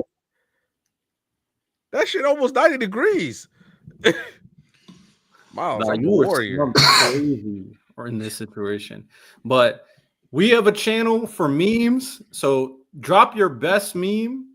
If it's creative like this, you have a chance to be meme of the month. We'll also post it. Santo made this, so he didn't need a shout out. But if you win, you will get a shout out. You will get a shout out if you make it as well. So shout out meme of the month. All right, let's go into some topics for the pod. We went over memes, Q&As, all that good stuff. Kind of covered a lot of the bases.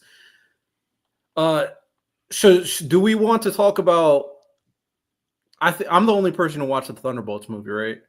No, but go ahead because I don't care about spoilers with Marvel anymore. So there's quite a bit of spoilers in this one. No, go ahead, man, because I'm gonna watch it anyway, and it's fine because I don't want to do. Oh, what does this mean? I'd rather just go in there and it's fine. Okay, I'll put this up. Might as well talk about it right now. It won't take too long, but since I'm the only one talking about it, really. And then after I'm done, Random or Miles, if you we're gonna do a little game. They're gonna name some Marvel movies, and I'm gonna determine whether or not I think it's better. Leroy with a hot take from hell. 6 out of 10 is crazy. Okay, all right, bro. 6 out of 10 is nuts in my opinion. Kunichio, Angie, something else. Shout out Angie. All right, I put the spoiler tab up just in case nobody wants to be spoiled for the movie. But Thunderbolts, I watched it recently. And I think Marvel is back. I think the MCU is back. I thought this movie was a fantastic movie. I thoroughly enjoyed the story they were telling in this movie. I think this is one of the better movies. This is probably one of the best movies they've come out in a very long time. Definitely better than Brave New World, for example. And I personally gave it an 8 out of 10. I thought it was great. The thing is, it's kind of like Guardians of the Galaxy, where they were built up characters that didn't really have like a lot of aura individually, best term I can use in this situation, but became great together, became amazing together. Yelena was the star of the movie for sure. She's coming out. There might be conversations that Yelena could be legit better than Black Widow for the MCU moving forward, considering her character arc and her character journey, which was great. The comedic relief from Yelexi in this movie was great as well. The dynamic between Yelena, Ghost, and former Captain America, John Walker, was also surprisingly very entertaining. And one thing that they did extremely well is made Sentry seem like a demon. They could not mess with Sentry when they fought him. And the Void was terrifying. There might legit be conversations that Sentry probably could have beat Thanos if you fought him 1v1. Oh, he absolutely would have.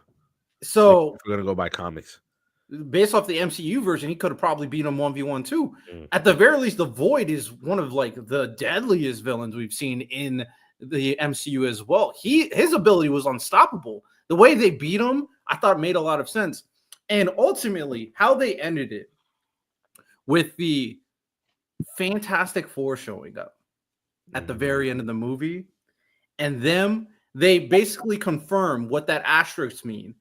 It means that this squad is the new Avengers. And the way they revealed that was so great. I'm so locked in for this squad. And then the whole conversation with there being like turmoil between this squad and the squad Sam Wilson's trying to build up is also very interesting. This squad clears that squad. So I don't care what Sam Wilson brings up. I'm here for the Thunderbolts, the new Avengers. What is Sam Wilson's lineup? He found one guy who's supposed to be like his Falcon or something. Anyway, you don't even got like Miss Marvel or Captain Marvel, bruh. He might get her. He might get her. Okay, if he gets her. But yeah, this movie was great. Very entertaining. Action was great. The story, the themes, the talking about depression was very interesting as well. I thought it was a fantastic movie. And MCU is back. MCU is back. Sam team might be better if he recruits the right people, but as of right now, there's one squad that's for sure better. So I've heard nothing but great reviews about this movie. So look, I'll handle the game, Miles. If you wanna jump in, because in terms of how do you see the MCU going forward from this movie? So you're saying you got one team. We don't know what Spider-Man is because I think Tom Holland. I think he still has a few more movies that he owes Marvel. Yeah, he'll be in Doomsday for sure. Man, everybody finna be in Doomsday. Very true. God, and man. nobody knows his identity now. So he's going to be harder to recruit compared to before. Because nobody knows he's Tom Holland. Or nobody knows he's Peter Parker. I'm very interested with that. It's just a damn shame. All right, no, fine. I'll trust him. So in terms of movies, so I'm gonna start off something like, you think it's better than Thor Ragnarok? Thor Ragnarok or Thunderbolts? That's a tough one for me. Thor Ragnarok was very entertaining, very funny. It's Thor's only good movie. Thor's only good movie. I definitely agree. For now, I would say Thor Ragnarok. It's like the big movie to bring Loki and him together as well in the end. So I would say Thor Ragnarok, but they're around the same tier to me. Okay. All right. So next movie, Guardians of the Galaxy. First one? Yeah, we'll start with the first one. Thunderbolts or Guardians of the Galaxy first one. I really mulled this over, but ultimately I decided I think Thunderbolts is better than Guardians of the Galaxy, the first one. Okay, then what about the second one? I think it's better than the second one too. Wow. I think it's better than the first and second one. Now the third one is tough. The third one is tough because that whole story with Rocket, very emotionally driven, very entertaining. I probably would still give it to the third one, but I think it's slightly better than the first one, and I got it better than the second one. Okay. All right. So the first Iron Man movie, he's the only good movie in my opinion. I like Thunderbolts more than the first Iron Man movie. Okay. And then Captain America. I think he has the best slate of technically solo movies. The MCU will never reach that height again. I don't think. So Captain America 1. Oh, better than Captain America 1. Winter Soldier. Winter Soldier's better. Winter Soldier is my favorite movie in the MCU, and I'm including the Avengers movies in this. Fair. It's definitely a more grounded narrative, but all the twists and turns with Cap after dealing with Hydra was very interesting, and also the Winter Soldier and trying to turn him. That was cool too. Not mad at it. All right then, and then I guess I think Infinity War and Endgame are unfair. Oh yeah, they're both 10s out of 10s in my opinion. Then the first Avengers movie. I was thinking really hard about the first Avengers movie. I'm gonna give it to the first Avengers movie. I think how they came together was better than how the Thunderbolts came together. The funny thing, the way that they came together in the Thunderbolts is they had to team up, even though initially they try to kill each other. Kind of similar to Avengers, but not everybody tried to kill each other in the Avengers. But $2 super chat before we continue. Angie Carr said, Sentry sounds like what Warlock was supposed to be. Oh, way stronger than Adam Warlock. Way stronger. Yeah, absolutely. Sentry is basically the Superman. He's basically the Superman of the MCU with mental issues. That's how it's sum up Sentry. I think the first Avengers is better for sure. Okay. Got any more? Then the only one I'll say is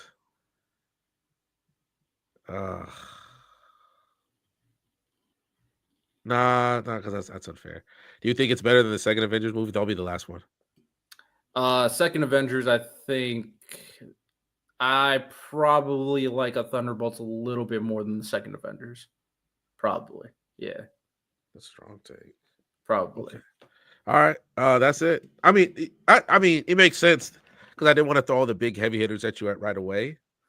But good for them. It was pretty smart for them to become the new Avengers, but Doomsday is fun to have everybody. When I say everybody, I think we'll see some of the OGs come back. Oh yeah, we're seeing OG X-Men and all that stuff for sure.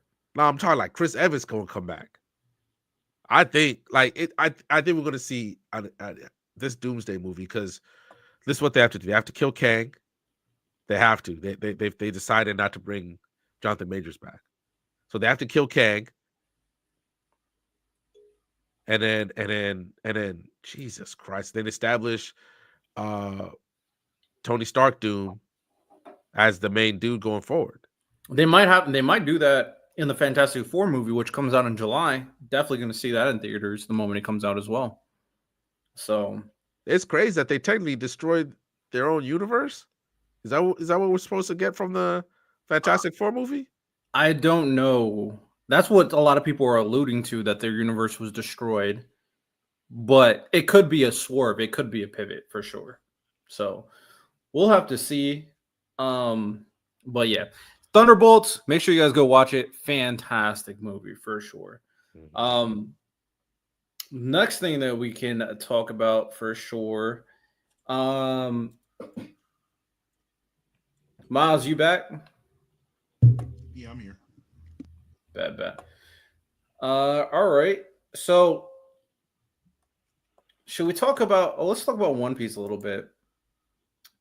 So the One Piece anime went on break. Before we get into like the in-depth One Piece anime stuff, I think Ty has something he wants to kind of bring to the table first. So we'll start off with you, Ty. You're muted.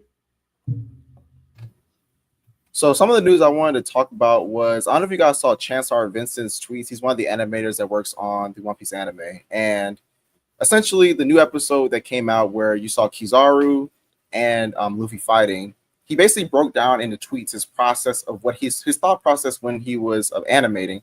And it caused a lot of controversy because a lot of people were confused. If you know about One Piece fans, there's this Admiral agenda and there's a Yonko agenda. Some people think the Admirals are stronger than Yonkos and vice versa. And a lot of people were talking about how Luffy looked a lot more powerful than Kizaru. And the animator actually said the reason that's the case because he believes that's the case. And I think so yeah, and people thought, and some of his thought process was actually incorrect because he said that Kizaru represents lazy justice when that's actually Aokiji. So this caused a lot of controversy because people on TikTok were essentially debating between admirals and Yonko based off of this episode because they feel like this episode proves that Yonko is actually more powerful. I saw a lot of my mutuals. One of my mutuals named Afrogar. He actually posted a video about it, and it caused a lot of drama. So what do you guys think about that? What do you guys think about the the Admiral versus Yonko agenda, and what do you guys think about his thought process on his animating and him believing that Luffy is more powerful? What do you guys think that means? I mean, obviously from the outside looking in, if the animator just believes an agenda, I mean, I'm just saying, like if you just believe that agenda, of course you're gonna cook the books to make it seem a little better to prove your agenda. That's the most blatant cook the books I've ever heard.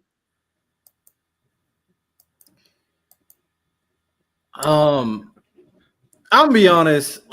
That's wild to me. You put out your agenda in the animation you're making, like, yeah. And I think the recent episode made it very clear that they both kind of did what they had to do to win. Like Luffy barely won, like, and you couldn't even call that a win. It was a draw, for all intents and purposes. It was a draw by the end of the fight between Luffy and Kizaru. So the fact that he put his agenda in the fight previously is kind of wild and kind of hilarious at the same time. But it also shows that a lot of these people are human. But if you're going to work on this project, you have to stick to the source material. That's how you create the best product. And also being dead wrong on the characters is wild. So, yeah, I think this is a reasonable crash out. One of the few reasonable crash outs from the One Piece anime community.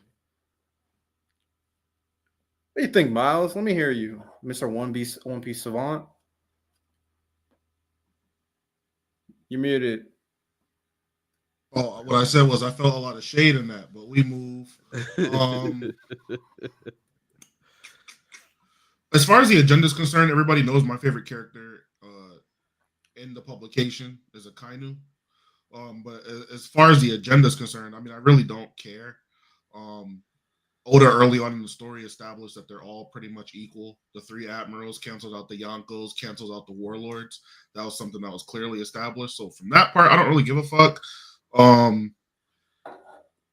Luffy's stronger than Kizaru, so I don't know why the fandom is up in arms about it. He is stronger than Kizaru. Now we do know from watching that obviously Kizaru had a lot going on. He's mentally weakened. That's the new thing people have to throw around. He doesn't have a mental amp. He doesn't want to really fight the people who are protecting his friends. But Luffy's stronger than him, so I don't know why One Piece fans are mad. Luffy is stronger than Kizaru. If they did fight all out, he would win. So we never see Kizaru awaken his fruit, though. So how do we know for sure? There's nothing that makes me believe that him awakening his fruit would allow him to beat Luffy. I will say if Luffy. The thing is, if they fought to the point where they have to beat each other, and like Kizaru, I mean, I don't even know if that works in this situation. The thing is, Kizaru just needs to avoid Luffy long enough for his Gear 5 to disappear, and then beat him. Yeah, I do think. My bad. Go ahead, Moss. I mean, if we're gonna take it out of the context of how One Piece fights go, I mean, sure, but we know Luffy's gonna run out of stamina. Somebody's gonna tag in. He's gonna get his stamina back, and he's gonna redo it. We also saw when he was fighting Kaido, he can clearly replenish his stamina whenever he wants. So I'm not really sure if it even matters if it's a high stakes fight. What were you gonna say? So you can go ahead. So something else that he said in the tweet, and this kind of goes into why I said he feels like Luffy is strongest, because he said that Luffy wasn't trying to win the fight and was able to do all this. And he said there's one instance where he grabbed Kizaru in the palm of his hand. So I guess the suggestion that Luffy was doing all this and wasn't even trying is that's he was biggest issue with his tweets, which I do think he was trying. I don't think Luffy was necessarily holding back. I think there's truth in the middle, Ty. I think they both had objectives to fulfill before fighting. Luffy's being keep him away from Vegapunk. Kizaru's being get to Vegapunk. It wasn't like they were really trying to go head up. Because I know that at least with Kizaru, I think that he was he didn't want to kill Vegapunk, At all. right? So I do think a piece of it is you could argue he was holding back from that standpoint. He didn't actually want to do this. He was just kind of like it's just where he felt he had to. But a lot of people were heated because the Admiral versus Yonko. I started reading One Piece around 2022, 22-3ish. I didn't realize how deep this Admiral versus Yonko agenda is. Like it's real deep. Like I feel a lot of people read One Piece just to prove that agenda right. I really do. People read One Piece to prove all like the craziest of agendas, right? It's all agenda shit. It's so weird. Like some people read One Piece just to prove that eventually we'll get evidence that Zoro is better than Sanji or vice versa. I'm like, man, this story is so rich that if I only read to figure out if Yonkos are stronger than Admirals, I don't see how I can be fulfilled as a reader, personally. Because so much in this story is outside of that. But and just for the commenters, real quick, if you want to know whether Luffy's like actually trying or not, when he was fighting Kaido, every single hit was advanced Conquerors. It wasn't one hit where he's not using Conquerors. Lucci and Kizaru, he's playing around with them. And then when it's time to, all right, let's wrap this shit up. Y'all doing too much. He conquers. Let's get them the fuck up out of it. So I'll just leave it at that. Gear 5, and the narrative establishes that, right? Like Gear 5 is not the try-harding aspect. Conqueror's coding is the try-harding aspect. That's why only, I think, 4 confirmed people can do it. So. Yeah, I mean, I think Luffy's stronger than Kizaru. I do think it's the most recent episode, because I was like, I'm gonna start rewatching the One Piece anime right now that Saint Saturn has been introduced into the story. Also, there's a conversation a lot of people are having on Saint Saturn having one of the more interesting I don't know why it's not showing interesting, one of the better villain introductions in anime, and how they kind of did it with him coming out of the portal and being this demon and even killing one of the Navy soldiers. But watching that episode, I mean, Luffy definitely had to do what he had to do to take out Kizaru, but it definitely wasn't easy by any means. I mean, they showed it with him sweating, and they showed it with him knowing he needs to take out Kizaru now or else. So that's why I pushed back a little bit just to ensure that we understood that Luffy definitely had to try in this fight for sure to take out Kizaru, because Kizaru is super fast. Like, he's not an easy person to take out, but Luffy found a way to take him out momentarily at the very least. real. But yeah, there's a conversation going on with Saint Saturn and his introduction. How did we feel about his introduction to the anime? I didn't watch the episode, but I saw this clip. Yo, this gets me excited for the future One Piece fights. Like the climax of the story that we're obviously in. I'm thinking about Zoro versus Mihawk. How they gonna animate that? Luffy maybe against Blackbeard. Whoever fights out Dragon versus Akainu. Like, I'm just like, yo, Toei Animation is cooking with One Piece. Like, I can't imagine when we're at the final battle how it's gonna look. Like, I'm excited. The thing I liked the most was the recolor. This is probably the one time where the Toei colors are better than Oda's original colors. He looks a lot more intimidating compared to the colors that Oda drew him in. So that's really exciting. He actually looks like a menace compared to looking like a goofball. Yeah, I'm very curious to see what they plan to do for the other ones. It definitely seems like this portal, I think we established it in the manga too, that they can pretty much teleport whenever they want. And the way he kind of manifests into like a glob is very interesting as well. I'm curious to see if that has a bigger kind of purpose in how they're manifesting, if that touches upon future lore for the story as well. But we'll see. Not anytime soon, because One Piece did go on break, right? Yeah. Only How long's the break? Only a week. Okay. So they'll be back. Or 3. I think it's 3 weeks, actually. Yo, did it just come back? It's something like that. It's something like that. Did it just I think it's a week. I think people are calling it a break because this is a recap episode. I think it's a week. Did it just come back? Yeah, but the Japanese have a lot of like, especially the ones in like the art space, they have like a lot of weird holidays for artists. Like, there's always events and stuff that like take precedent over like you fulfilling like your weekly obligations or stuff like that. So like sometimes Oda will just have a week break because of something that Jump is doing, not necessarily something that he really needed to take a break for. It just happens. Yeah, that's fair. All right, let's talk about 2B Hero X a little bit. So 2B Hero X, the new anime on the block that's taking everybody by storm, is back at it with a new character journey, following this guy as the new main character. Now that Ling Ling is gone, I forget his name, but that doesn't matter for the purposes of this. But Tuber X episode 5 will now officially be focusing on E-Soul's journey and this guy. His name is Yang Chen. Yang Chen. Oh, there we go. Miles, you said you watched it. How did you feel about this episode? I thought it was pretty cool. Little full circle story. His life starts with tragedy. He like loses his Leroy, parents. you're a button of hot takes today, What was I saying? No, his life starts with tragedy. He like loses his parents or whatever, and E-Soul saves him. It kind of comes full circle by the end of his episode, with him saving somebody else while becoming E-Soul or maybe someone entirely different. I think it was pretty cool. It was a good episode. It was a good introduction. But back to what we said earlier, how are they going to make all these new people become heroes or new entities altogether? And what does it really mean to be a part of that group of 10 are the questions I'm kind of being left with. How much of it is artificial? How much of these people are just actually natural born heroes? Like, where's the line drawn is kind of where I'm left at. Yeah, I'm very curious to see how they kind of play into why are these extra characters being in the forefront. I'll be surprised if that's the case for all these heroes. But as of right now, it does make sense for it to be based on how they set it up. The first two heroes make sense. So Nice took his own life. So, I mean, obviously they needed someone to replace him in that reason. And we still don't know why he took his own life. I think there was a post saying that we're going to find out why he did that later on in the story. We're not done with Nice.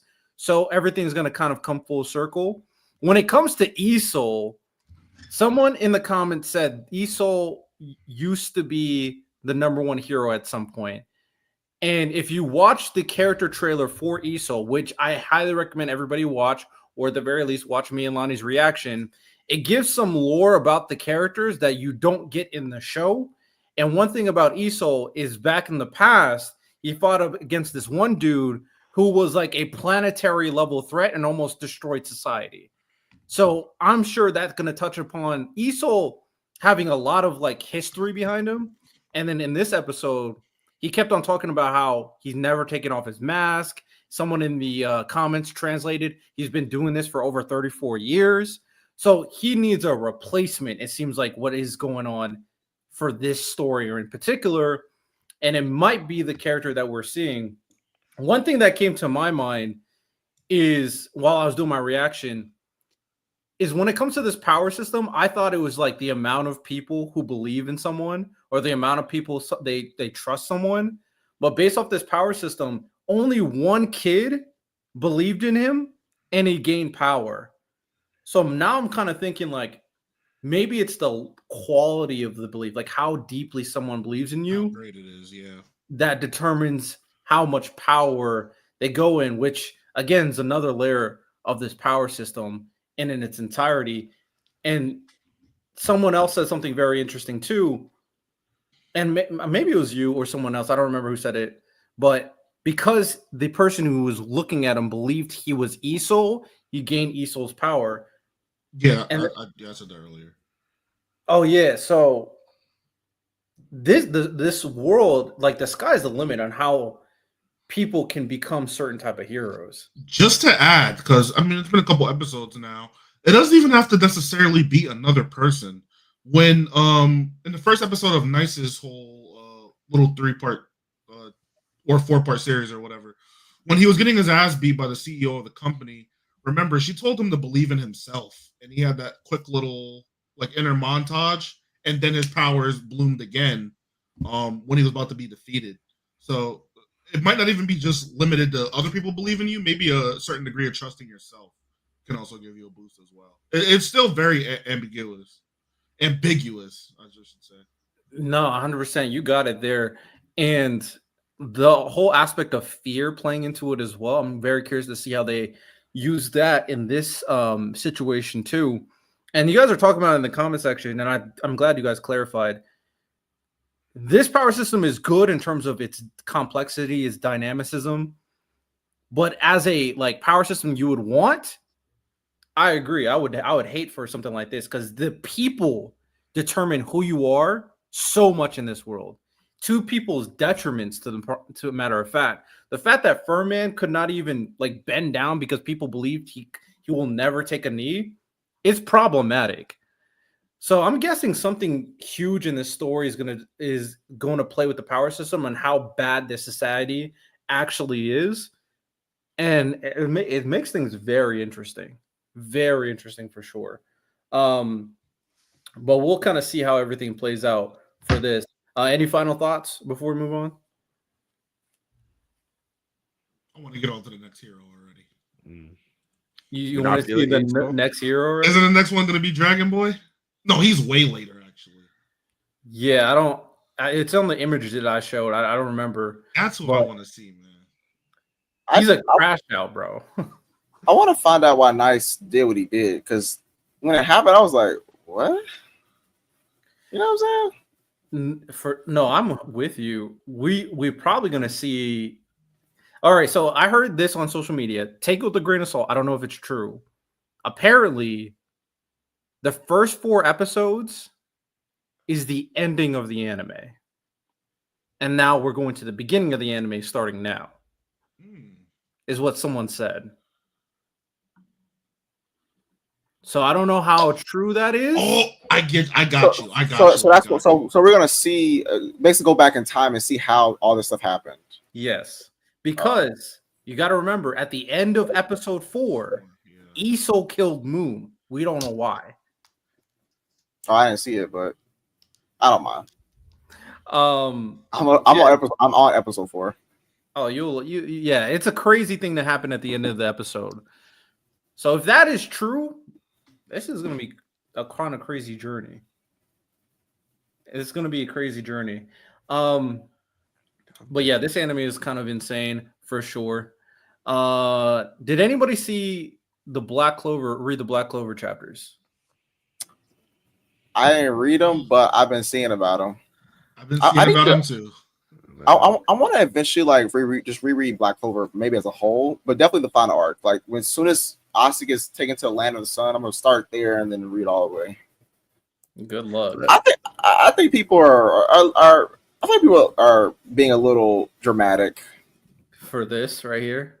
Yeah, this is the hot button topic that people were crashing out about. I will say this because my problem is with this is like a lot of people who are not even called Black Clover say, "Oh, it's bad." I'm like, how do you know that? Like, why? So just simply him using anti-magic equals bad. I mean, I guess I think that's weird to assume that it's bad. Especially if you caught up with it, and you're saying that the way that he got it did make sense like that. I can feel that. But most people I heard talking about aren't even caught up. I'm like, you caught up? Like, no, I'm not caught up. Like, oh, so why do you think it's bad? Oh, because it's Black Clover. I'm like, oh, okay. Well, I guess. Oh, because it's Black Clover. I guess. But I just wasn't surprised. I mean, don't get me wrong. The I've seen it drawn in whatever. It's cool. I'm just like, of course he got it. That's fine. To be fair, you know what? I'm gonna be the voice of reason here. To be fair, it's the final arc, so usually the author's going to go balls to the wall. Everybody will get their best here. Yeah, I mean, Asta gave the whole crew anti-magic. So why would he not be able to give it to you though? Like, Brandon, why you keep side-eyeing Riddell? I mean, I already hate the concept of anti-magic. So I mean, at this point, I turned off my brain while reading Black Clover. So you know, what's wrong? Or Asta about to really get a good cut on Lucius, man. He just pulls his mama out. I did see a leak. Does anybody up here care about spoilers? If you haven't seen it, y'all don't care. I did see that. I guess Lucius used made an image of their mom. Yeah, and that was crazy. I ain't gonna lie, that was tough. And I want to read it to see, but ironically, I read devil, where Libby hesitated because he couldn't kill her, which is reasonable. Like that's your mom. Like I can imagine if it's an image like someone cut my mom head off. That's kind of that's a lot. Yeah. That's a lot. Austin was ready. He's like, bet, let's go. He's never met her. So. Yeah, I got you. So I just thought that was very interesting that they focused on that. Yeah. I mean, I always thought it was within reason. One of my early theories is that she eventually was going to return to the story anyway. So the way they did it, I'm like, okay, interesting to kind of get one up on Asta. But again, Lucius had a chance to kill Asta and he didn't. I'm just saying. So, it's just kind of the thing with him, with Asta being just able to escape him consistently. Ultimately, I don't care too much regarding getting anti-magic. I mean, if you're going to give it to the entire Black Bulls, giving it to is what it is at this point. Yeah. The hate club is just nasty, and gets power-ups. It's a problem, but it is what it is. I just hope that the end of the fight is not predictable. It's not a situation where is holding him off. He's almost about to lose, and then Asta comes at the last minute and gets the final hit. I think that would be pretty basic. You saw the Black Bulls running toward where they were, so Charmy just needs to get there, and it's a wrap. Well, they got to beat the new Paladins who got an upgrade now. So no, the Black Bulls were chilling. They were done. They were clear.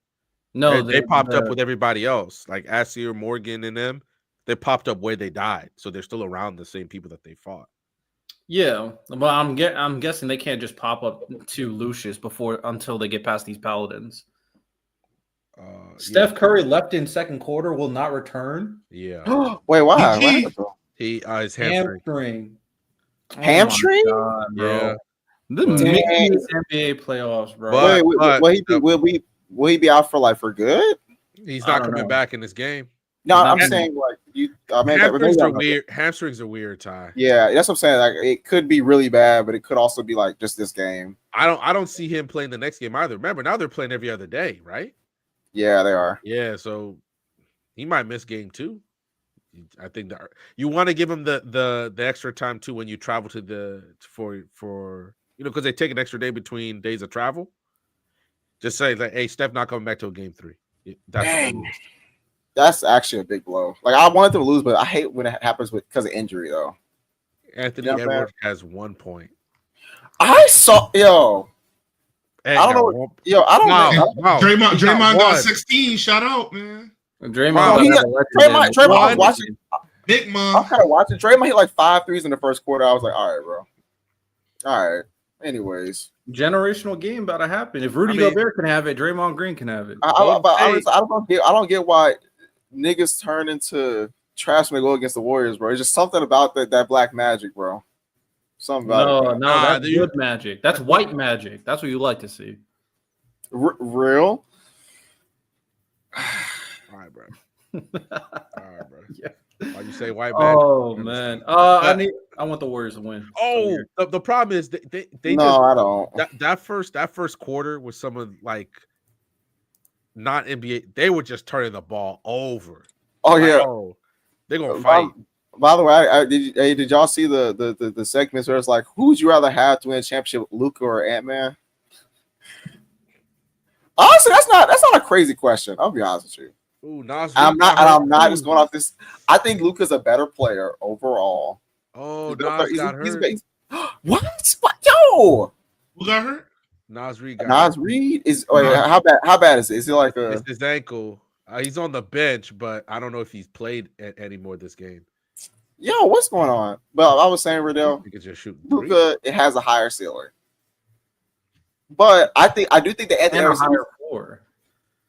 Sure, I think Anthony Edwards might be easier to build a team around because he plays off ball. I don't agree. You don't think so? Because he played. Ooh, what a pass! I think it might be easier to build around. I think. I also think you can. I think when you have an elite playmaker that can create shots over a lot of people for players, it's way easier to build around. All reason I say that is because I feel like players that are that can play well off ball and play defense are just easier to play around in general. Like for example, I think Klay Thompson is one of the, if you wanted to build a team to fit Klay Thompson, he can just fit in a lot of places just because his game. Mm-hmm. Now, obviously, I think there are players that are a lot better than him, but his game is so flexible. I just think Ant's game is more flexible and it can fit with more people. Well, I would change that point to then Ant is more pluggable compared to Luka. But in terms of building a team around that can compete for a championship, I'll go Luka. Yeah, I would do that. I'd look, if you're trying to win a championship, you pick Luka every time. Now, what if Ant went first? I mean, Tatum won one first, and I still pick Luka over Tatum. I'm just answering your questions with the scenario that everybody can envision. You know what I'm saying? The only reason I'm gonna fight against that is I don't think Ant could make, like, do you believe if Ant and Luka flip teams that Ant would have taken the Lakers farther than? Do I this year? Yeah. If I saw like if they were both healthy, and you just have hold on a second. You said that's a different question because I don't think Luka was his best self this year. That's what I'm saying. They're both healthy. So that's a different question. I mean, if you're talking about just this year, I do think Ant would have played better with LeBron this year.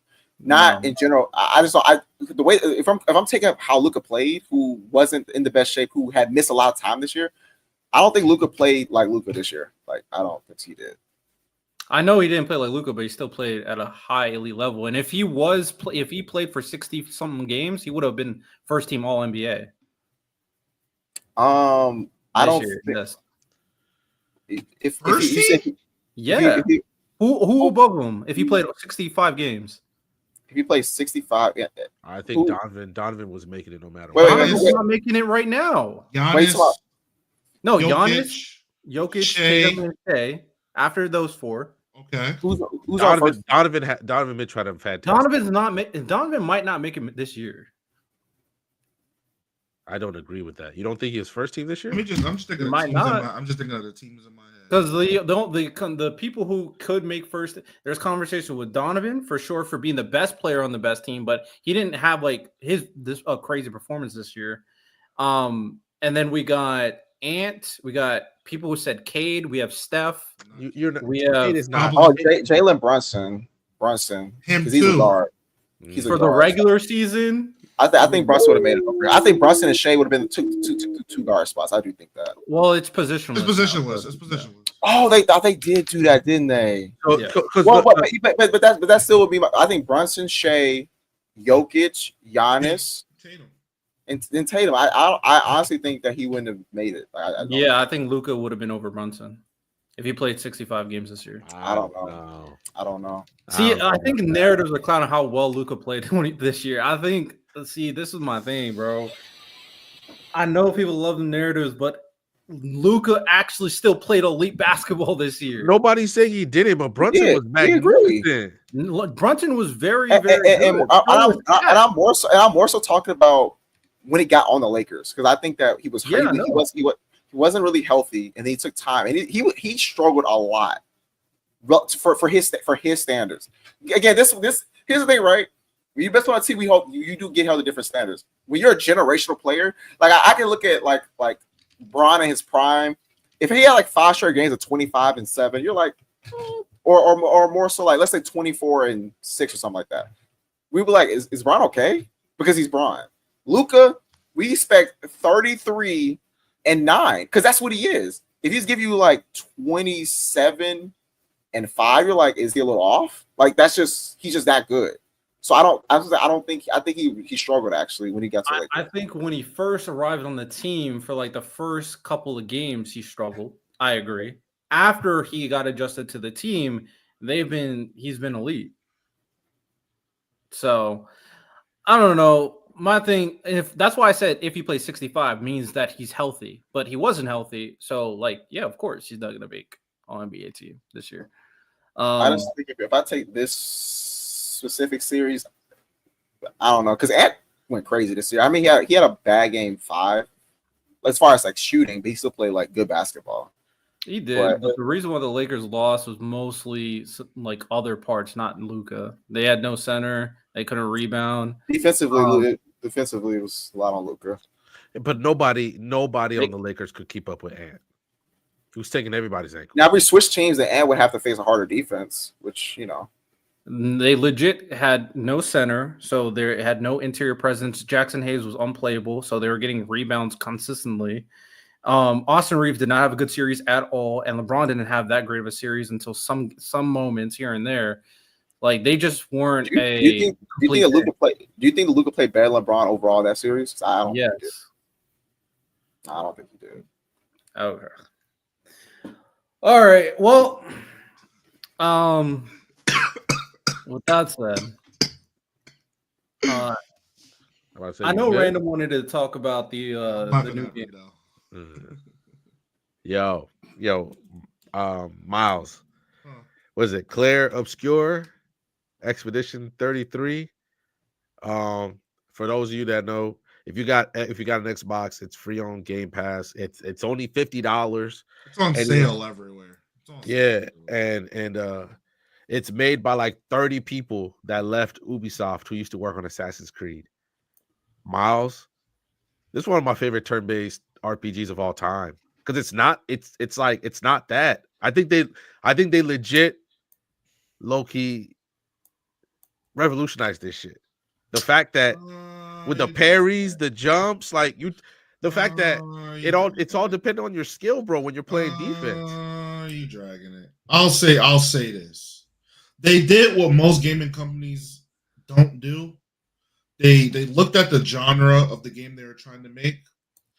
I can see them sitting in a war room and literally pinning every single pillar of that genre and saying, let's take everything from all of these games and make it into one game. They got aspects of Persona in it. They got, because the parry dodging system, that was in Final Fantasy 13 too. So they got that from 13-2. They got the overall HUD layout and stuff from Persona. The regular turn-based ATB style method from some of the older Final Fantasy games. The ability to do more damage with the quick action events. That's not something exclusive. That was in a lot of JRPGs, one of them being I Am Setsuna. So they stole that. This is a bunch of stealing, and I'm not mad at it, but this is a bunch of stealing in order to make the greatest game they could have possibly made. I think Claire is probably the best turn-based RPG. I'd probably say of the last 15 years. Just because it's just loaded with it has a sprawling open world that looks beautiful. Amazing. You're fighting, they're all the things you're fighting are the same race, but they just look drastically different depending on where you're at. Some of them thrive underwater, some of them can fly. You have to interact with them very differently. Bro, it's a beautiful game.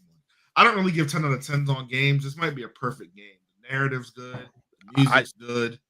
It just doesn't miss. It has one of the strongest openings, like first few hours in a game I've played in a long time. Like, bro, you barely see them together, Miles. But Gustav and Sophie. And so you feel sad. I was sad. I was like, fuck, man. Yeah. Like, bro, she gonna be here for max 30 minutes. Miles, 30 minutes max. And you gonna be there for a max 5 so the hours. whole point of the game is there was a cataclysm in the old world and the city of Lumiere somehow survived, but there's a deity. Miles, obviously you've seen more. You beat the whole game. I'm about to end Act 2. There's a deity called the Paintress, and she basically she creates something where whatever age that all the humans are that year. So this year is 33. They all get gomage. Basically, they get Thanos dusted, but they turn into like petals of like rose petals. And the humans every year send an expedition out to go like try to kill the Patriots.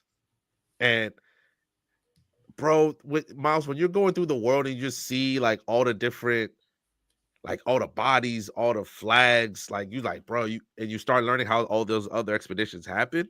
Yeah. Like, bruh, like, fuck. Like, it's so sad. It's such a sad. Yeah. The one I just got to was whatever, like the Expedition 55 laid all their bodies as a bridge so you could get to the boss. Yeah. That shit bummed me out. I'm still stuck there. I was like, that shit bummed me out. I'm on this boss called. I'm on my second playthrough. I'm on this boss called Serene. Yeah, I just beat Serene. You beat Serene? Yeah. Yeah, and she just dances and it's infatuating. Like you're fighting and you're infatuated because she's just moving. And it's just a lore rich game. It's really, really fun and it's enjoyable. Like, Hey man.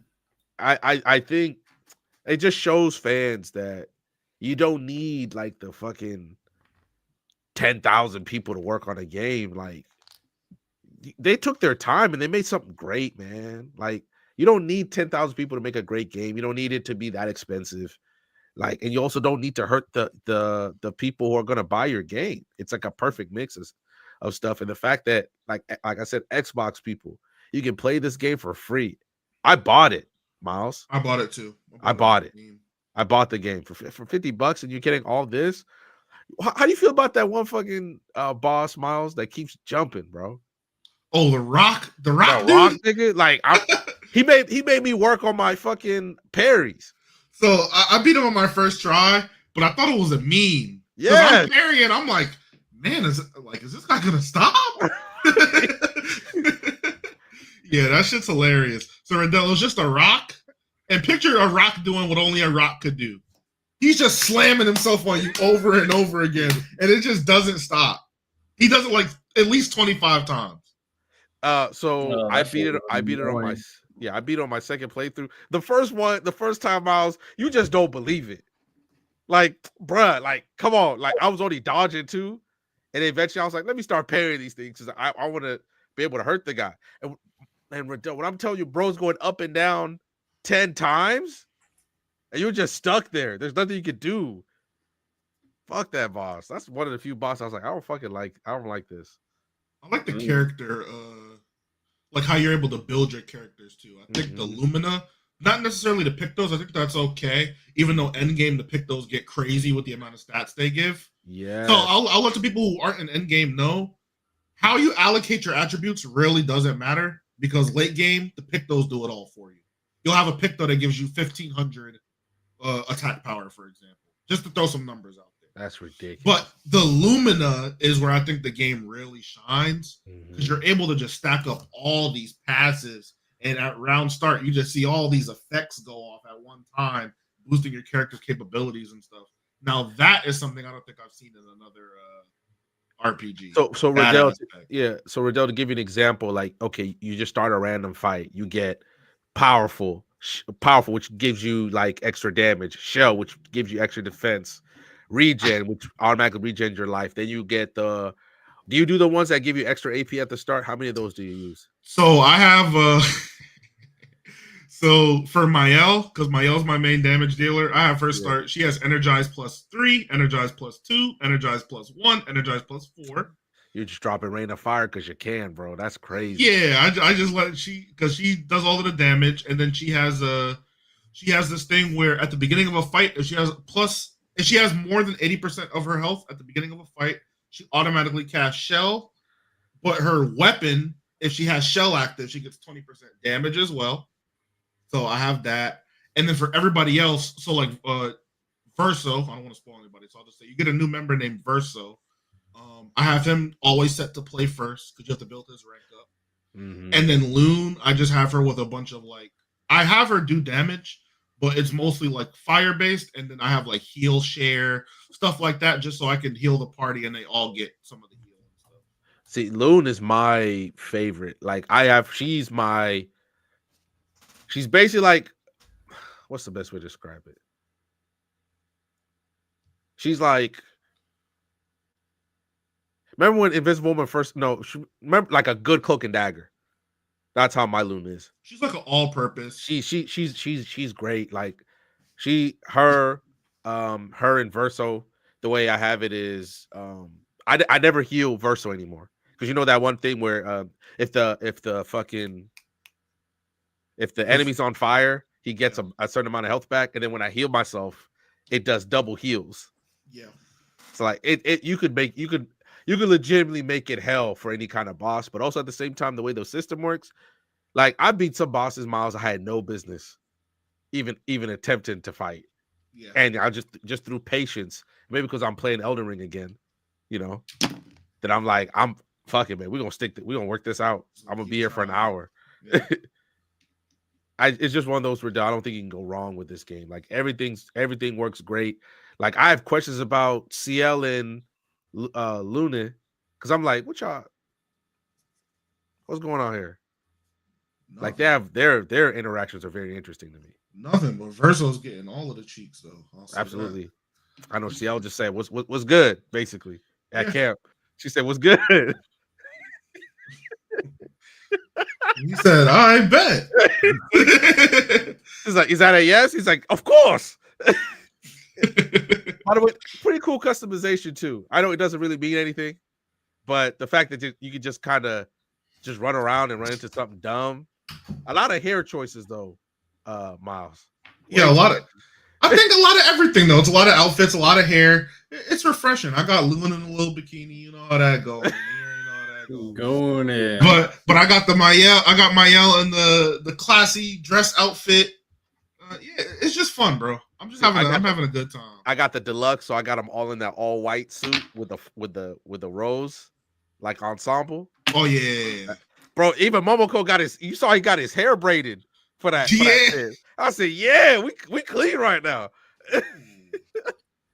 Dan Young with the $2 super set. He said, going to Japan on May 12th.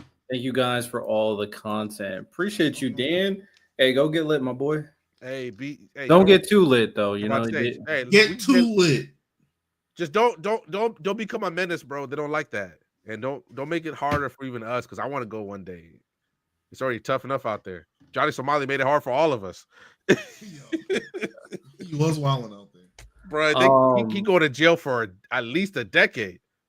You saw Vitaly's going to jail in the Philippines. Mm-hmm. Yeah, hey man, y'all got to act right when you're in different countries, man. Absolutely. That's why I was like, I don't know nothing about Spain. I'm gonna be a good soldier while I'm over there. To wrap up the show, I did want to show a few clips from RDC. Bro. First one. Hold on. There Gojo. we go. So this is the first clip.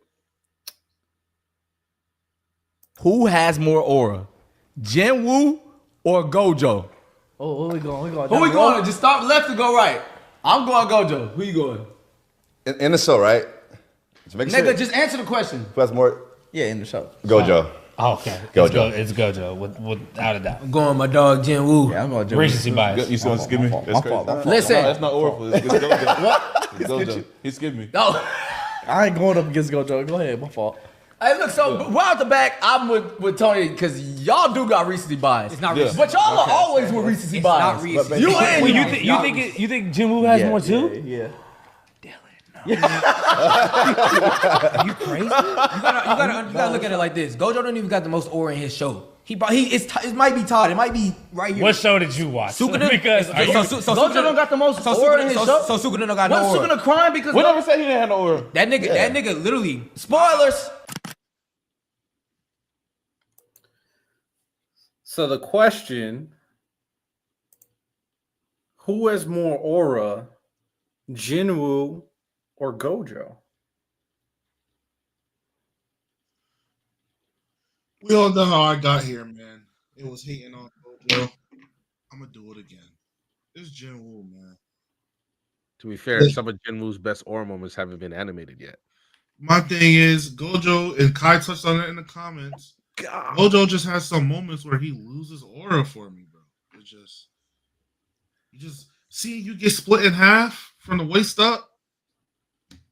That gotta cost you a couple of aura points. It's not moving me. Getting beat by a nigga with heavenly restriction, that don't move me. I don't care that he had to wait and he had to prep against them. I don't care. You lost, nigga. You're the strongest. You don't move me. Jinwoo don't lose. I forgot who he was fighting, But when that motherfucker was close to winning, he said, "Do you know who the fuck I am?" Before uppercutting that nigga. Oh, the demon dude. Yeah, he said, "Who the fuck do you think you're playing with?" Uppercut. That's one of the nastiest uppercuts I've ever seen. Like real life or animated. That shit. That's the shit niggas be talking Naruto be hit niggas with. That's the shit Jinwoo actually hit somebody. Bro, evaporated his teeth just exploded. Yeah, bro. Gojo getting sealed. Gojo getting possessed by another nigga. Boy. Hey, Riddell. Yeah, I saw your face move when I said that. Gojo just got a lot of things where it's just. And I think it kind of says, oh my goodness. My thing is, Jinwoo, yes, he's a character that was made purely for aura. And that shit doesn't move me. That's as simple as I can put. He's a main character who was made just to be an aura-filled character and nothing else. And that shit is lame to me. At the very least, for Gojo being the strongest in his universe, or supposedly strongest in his universe, the way he kind of presented himself throughout was always super entertaining. How he dealt with situations and how he dealt with everybody else. Jinwoo, fodder, got this system. And that system did bits throughout, man. He just felt like a different guy and all that stuff. All that shit just doesn't move me, man. And I like how nobody really talks about it, but there are so many times where the system just be saving his ass, bro. It's just like, oh, now I'm leveled up. Now I can beat this guy. Let's keep it a stack, bro. Let's keep it a stack. There's no meaning behind Jinwoo's aura. There's no meaning behind it. It's just a gift. It's a hand-me-down. It's a hand-me. It's just like a what's the term? Not hand-me-down. It's a handout. Hey. Gojo's family. What the fuck you think got the 6 eye? All right, bro. What? He got it because he's the chosen one. Hold on. Bloodline tax. We might as well give a bloodline tax. I'm not giving bloodline tax. Well, how are you gonna give someone bloodline tax? How are we gonna give Jinwoo a system tax? The system told him what he had to do. It didn't do it for him. Yeah. Actually, in fact, and he's the only one who gets to level up. So that shit don't move me, man. Given did you see that the threats that were coming to Earth? He had to. What? Are you just saying because he had to get stronger to fight the threats that were coming to Earth? I mean, everybody else finds that out later on. No, but in the beginning of the story, you don't know that. It obviously had a purpose later on until you find out he has to face the monarchs. So you can't take that away from him. Then if you know that, Riddell, that's what I'm saying. I will. Though. Sauce. That's nasty, nigga. Because that shit didn't move me either. The monarchs all that stuff. Hold on. You know, I don't. The Jujutsu Kaisen for me, I never was like, oh yeah, this is the greatest thing in the world. But at the very least, I could understand they put a lot of effort in establishing the characters and the power system and cursed energy and everything like that. Solo leveling, I mean, we've said it. The story is kind of mid. Everything else kind of mid. It's just Sung Jinwoo. It's just building one character. So I think with everything Gojo has to deal with, that gives him more. It gives him more points for me. He takes some losses, but it says something where you got the whole world in a frenzy because someone else is wearing your body, and that tells you everything you need to know, man. Everybody's compared to Gojo nowadays. I feel like his best aura moments are yet to come. Sung Jinwoo's? Yes. Wait, what's the conversation? Riddell is saying Gojo has more aura than Jinwoo, and Jinwoo's aura means nothing. Which was wild. To say. I mean, that's not exactly what I said. Or there's no meaning to it. Miles, what did he say? That's basically what he said, right? Yeah, like there's no meaning. Random? Yeah, he's like, there's no meaning to Jinwoo's aura. He was created to have aura, so because of that, he's not moved. Then he said There we go. his aura. Yeah. He said his aura doesn't have meaning, but then acknowledged it does have meaning. But he's going to ignore it to be nasty, even though he knows because the meaning also doesn't move. Yeah, And bro, facts. There we go. Perfect, right? Perfect. Yeah, perfect right there. You don't like The those. shit with the Monarchs didn't move me either. So So you don't just say you don't like solo leveling. I already Damn. said that. I've said that plenty of times. crazy. My thing. No, the crazy part is I he's don't like it hating on either. I don't like it either, by the way. Miles. You know what the crazy part is? Bro's hating on Jinwoo for literally getting it out the mud and dying for it. And he's like, but that nigga's the chosen one. I'm cool with that. Out the mud. You just said he was literally in the mud, Riddell. What we talking about? He was the weakest. But you didn't get out the mud. He was given the power. Nigga, He didn't get it out the mud. I mean, that's like literally someone actively died. He literally died for it. He literally died for it. He was given it. He was just giving it to him.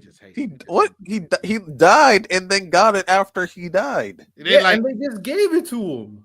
Cause he died, my nigga. What? He did the ritual. Like, all right, my nigga. Like he did the sacrificed ritual. himself. Like, what the fuck, man?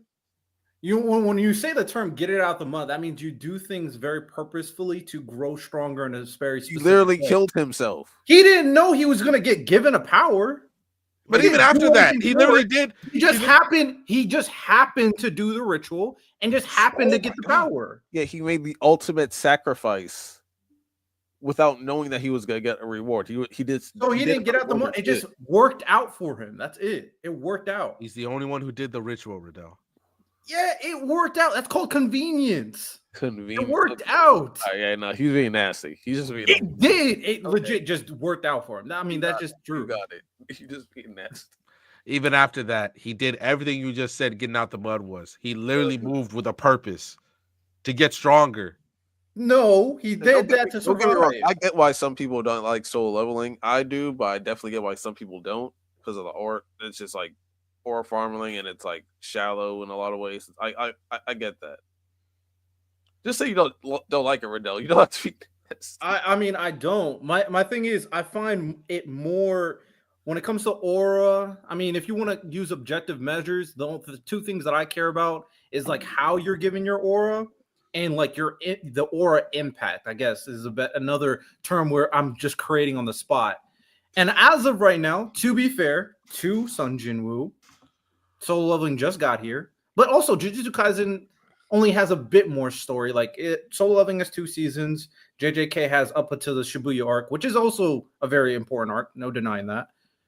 But as of right now, in terms of impact aura, Gojo got it. In terms of meaningful aura, Gojo got it. Give me Gojo. But isn't that just meaningful to you? Because like Sung Jin Woo's aura is like impactful to the story, to his own personal story, just like how Gojo's is to JJK. Like you can't just say it literally saved reality. We're talking about a side character and a main character, and you're trying to say, oh, a side character is more important to his show than the main character. No, I'm talking about the meaningful in terms of how good the narrative plays with the aura. And if I think solo leveling story's mid, then that's not going to move me as much as JJK. Where JJK's whole thing, even though the overarching plot, I'm like that moved by, it's strictly focuses a lot on the cursed energy, on the battles, on the fight, of the importance of Gojo and Sukuna in particular. Like this was a huge crux on kept pushing the story forward. Whereas like Solo is like, meh. So it's not as meaningful. You're talking about the quality of the story. You're not talking about the actual story. It's like that's just preference. You're just talking about your preference. If something is done in a way to a better narrative, then that gets more credit. JK is better than Soul Leveling, which I don't think anyone would disagree. No, I'm saying when it comes to the things that he does, it's more meaningful because it's attached to a better narrative. So hold on. Cook I want to get this straight right now. I want to get this straight. He's saying Solo leveling Loki might actually have the better ending though. Gojo hits Aura when there's also Sukuna and Itadori, like other characters in the plot. That Gojo's intricate aura in the story is more impactful than Sanjiwoo and solo leveling, which is based solely around him and his growth and his journey, but somehow Gojo's aura is more impactful in JJK than Sun Jin-woo's when he's the main character and the story is mainly focused around him, to the point where we criticize how side characters don't even get enough attention because it's all about Sun Jin-woo. But somehow Gojo has more. That makes no sense. No, more meaningful. He's Not saying more overall. His aura has more meaning. The moments that he does have. Yes. Yeah, that's dumb as hell. All right. It's not, but hey, if It's you a guys difference in wanna- values. It's not dumb to me. Just saying, that's what I'm saying. It's just your opinion. That's all. Everything we're talking about is opinion. Yeah. Like, so if you guys want to say Sun Jin-woo is more aura, that's your prerogative. I mean, I'm gonna 100% disagree, but it is. I started off the convo saying I'm hating. I'm a Gojo hater, so I'm not gonna give him no credit, even if he does deserve it. Oh, valid. I don't like Gojo. Valid. Gojo does transcend JJK, like legit. He's the new character where everybody just compares everybody to Gojo. He's like legit that guy now. Miles, I don't think I ever asked you, like, who's your like top 5 characters? Because like JJK? No, like, and just anime in general. Because you usually go like against the grain in terms of like. Not against the grain. I just like what I like, man. Let's see. Bro, say I ain't got no type. I really don't. My favorite characters though. Sukuna's probably number 5. I really like Sukuna. Sukuna's my nigga. I'm gonna hop around. Akainu's number 2 for sure. Okay. Akainu's number 2. I'd probably say Pride is number 4. There's a pattern to this list. I'm just saying. What's the pattern? Keep going. Flashy Flash is probably number 3. Really? That is surprising to me. I like Flashy. I like Flashy Flash. Beautiful. I can see the appeal. I can see the appeal behind it. I like Flashy Flash. And then I guess all I have left is number 1. Who's my favorite anime character? Who's a nigga that I just saw him and I was just like, pause. How the Warriors up 20 right now? Busting that ass. I ain't mad at crazy. It might be Okiura. How much you shit on Bleach and you said Ukiura is your favorite character? Well, so because for me, the only good characters or like the only good parts about Bleach are the Espada to me. And not even all of them. Just probably Grimgel, Okiura, the top 3, so Halibel, Stark, Baragon, and Noitora. The rest of them are ass, but I think the top 6, I think they're the best part of Bleach. As an impartial judge, I have to point out What's up? that 4 of your favorite characters are villains. No, they're not. Akainu's not a villain. Yeah, I'm tired of telling y'all that Akainu is not a villain. He's a villain to our eyes because we're watching the story through Luffy's perspective. But to the world over, Akainu's a good guy. He's just doing the good Marine soldiers' work. He's extinguishing piracy. He's a good guy. Valid. You know what? Fair When enough. when Batman breaks a nigga's arms over an eighth of weed, we're cool with it. Akainu's killing people who are actually destroying society. So let me ask you this then. So when Mystic, because Mystic is one of my IRLs. Akashi is that nigga. He's top 10, but Akashi's one of my guys. Akashi's a dog. So when Akainu protects a slave owner, He's doing his duty. He a Marine. I didn't say everything he does is right. I said he's not a bad guy. That's what I said. He's not a villain. Akainu's not a villain. Got you. Well, I'm not gonna fight this one. But all right. With that said, we can move on to the next video. I'm going to show y'all from the same podcast. Shout out RDC. And I'm going to show this one. The Avatar one. I watched that whole pod, by the way. They don't Pretty good pod. They focus on story no more. They focus on only fighting. I was just about to say, Yeah. you just made me think, is anime turning into just cartoons? How America has cartoons, where it's like, yeah, it could have some story, it could have some fighting, but it's nothing crazy. Because like Solo Leveling is that. The animation's great, the story's okay, the fighting's great, it's entertaining. So are cartoons, but I mean, like, you're right. And like the reason I would say, oh, anime is not a cartoon is because of the life lessons and the side characters and the arcs and the building and all. They losing that now. But it's I feel because a lot of niggas got low key like, I mean, like TikTok brain really like niggas don't want to sit there and go through anything unless it's like, oh, you got a boxing, like you about to box, like show me. Quickly. Instead, we used to have full episodes. Every episode of Avatar was not fighting. Every episode, some episodes just taught you shit like. So, is anime turning into cartoons? So I was gonna actually say, I think Tony took it a stretch too far. I don't think it's becoming cartoons.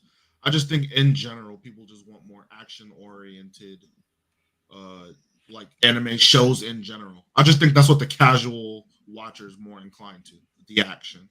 Mm-hmm. I think it's tough to, because a lot of people, I don't know how many people are really willing to even give you like a typical slice of life who are really willing to wait the 12 or 24 sometimes, oh, it ain't even gonna happen that season type of anime. Like the ones that teach you lessons are the ones that I don't think a lot of people even go out of their way to go watch.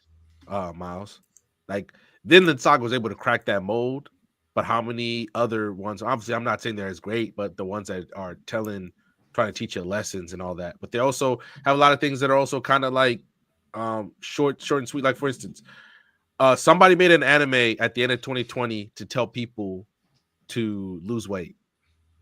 The anime is pretty good. The problem is, like, you at the end of like each episode, the main character would be like, "Here's a new fucking exercise move you can do at home." Like you can tell. So it's just you got to go look for it. Is basically the whole point I'm saying, which is tough because I shouldn't have to do that. You should already have a few stories on deck ready for me to do that. And that's probably where you can say it's turning into cartoons, because those ones are, it feels like they're harder to find or they're few and far between. Let's say this. So I think like there is like a generic section for anime now. I think that's a reason why a lot of people are hating on back in the like a few years ago in like the nonstop isekais. When it comes to like Dragon Ball Z, Demon Slayer, like a lot of casual people like refer to those because like fights, easy stories, and I think that's what Solo Leveling did for a lot of people, like fights, easy story. Mm-hmm. But when I think of like the best animes and like the most popular, usually that list is very different. So yeah, now that someone said in the chat, now that anime is becoming such a big thing for the West, the Western culture influence is definitely playing a large part in some of these anime that are coming out, where now a lot of conversations is so focused on great fights, great aura, great animation. Like if it's not those three things, the anime is pretty trash. Now, of course, we got, story-driven savants like the gentleman on this panel right now that like the in-depth stories that are being told. But at the end of the day, anime, and just like everything we consume, it is a business. And they're going to appeal to the casuals that are going to eat that shit up and are going to retweet and like and post it all across all their socials. And everything we see is just like crazy animation, crazy fight scenes, and all that stuff, of course. So, I mean, we've talked about it plenty on this podcast about how certain people are crashing out on certain things, on certain animation, certain fights. I don't think it's becoming cartoons, but It's really appealing just to this going off audience right is now. definitely changing the course of like anime production. So we'll see how everything kind of plays out. And now Japan has more competition with China doing its thing over there. I'm not gonna lie. Oric Mazzino's getting a spinoff? I did not know that. Drink, post that link in the Discord, please. Really? Probably on West. It's probably on Webtoons. Yeah, post that link, my boy. But yeah. All right, last clip I got to show you.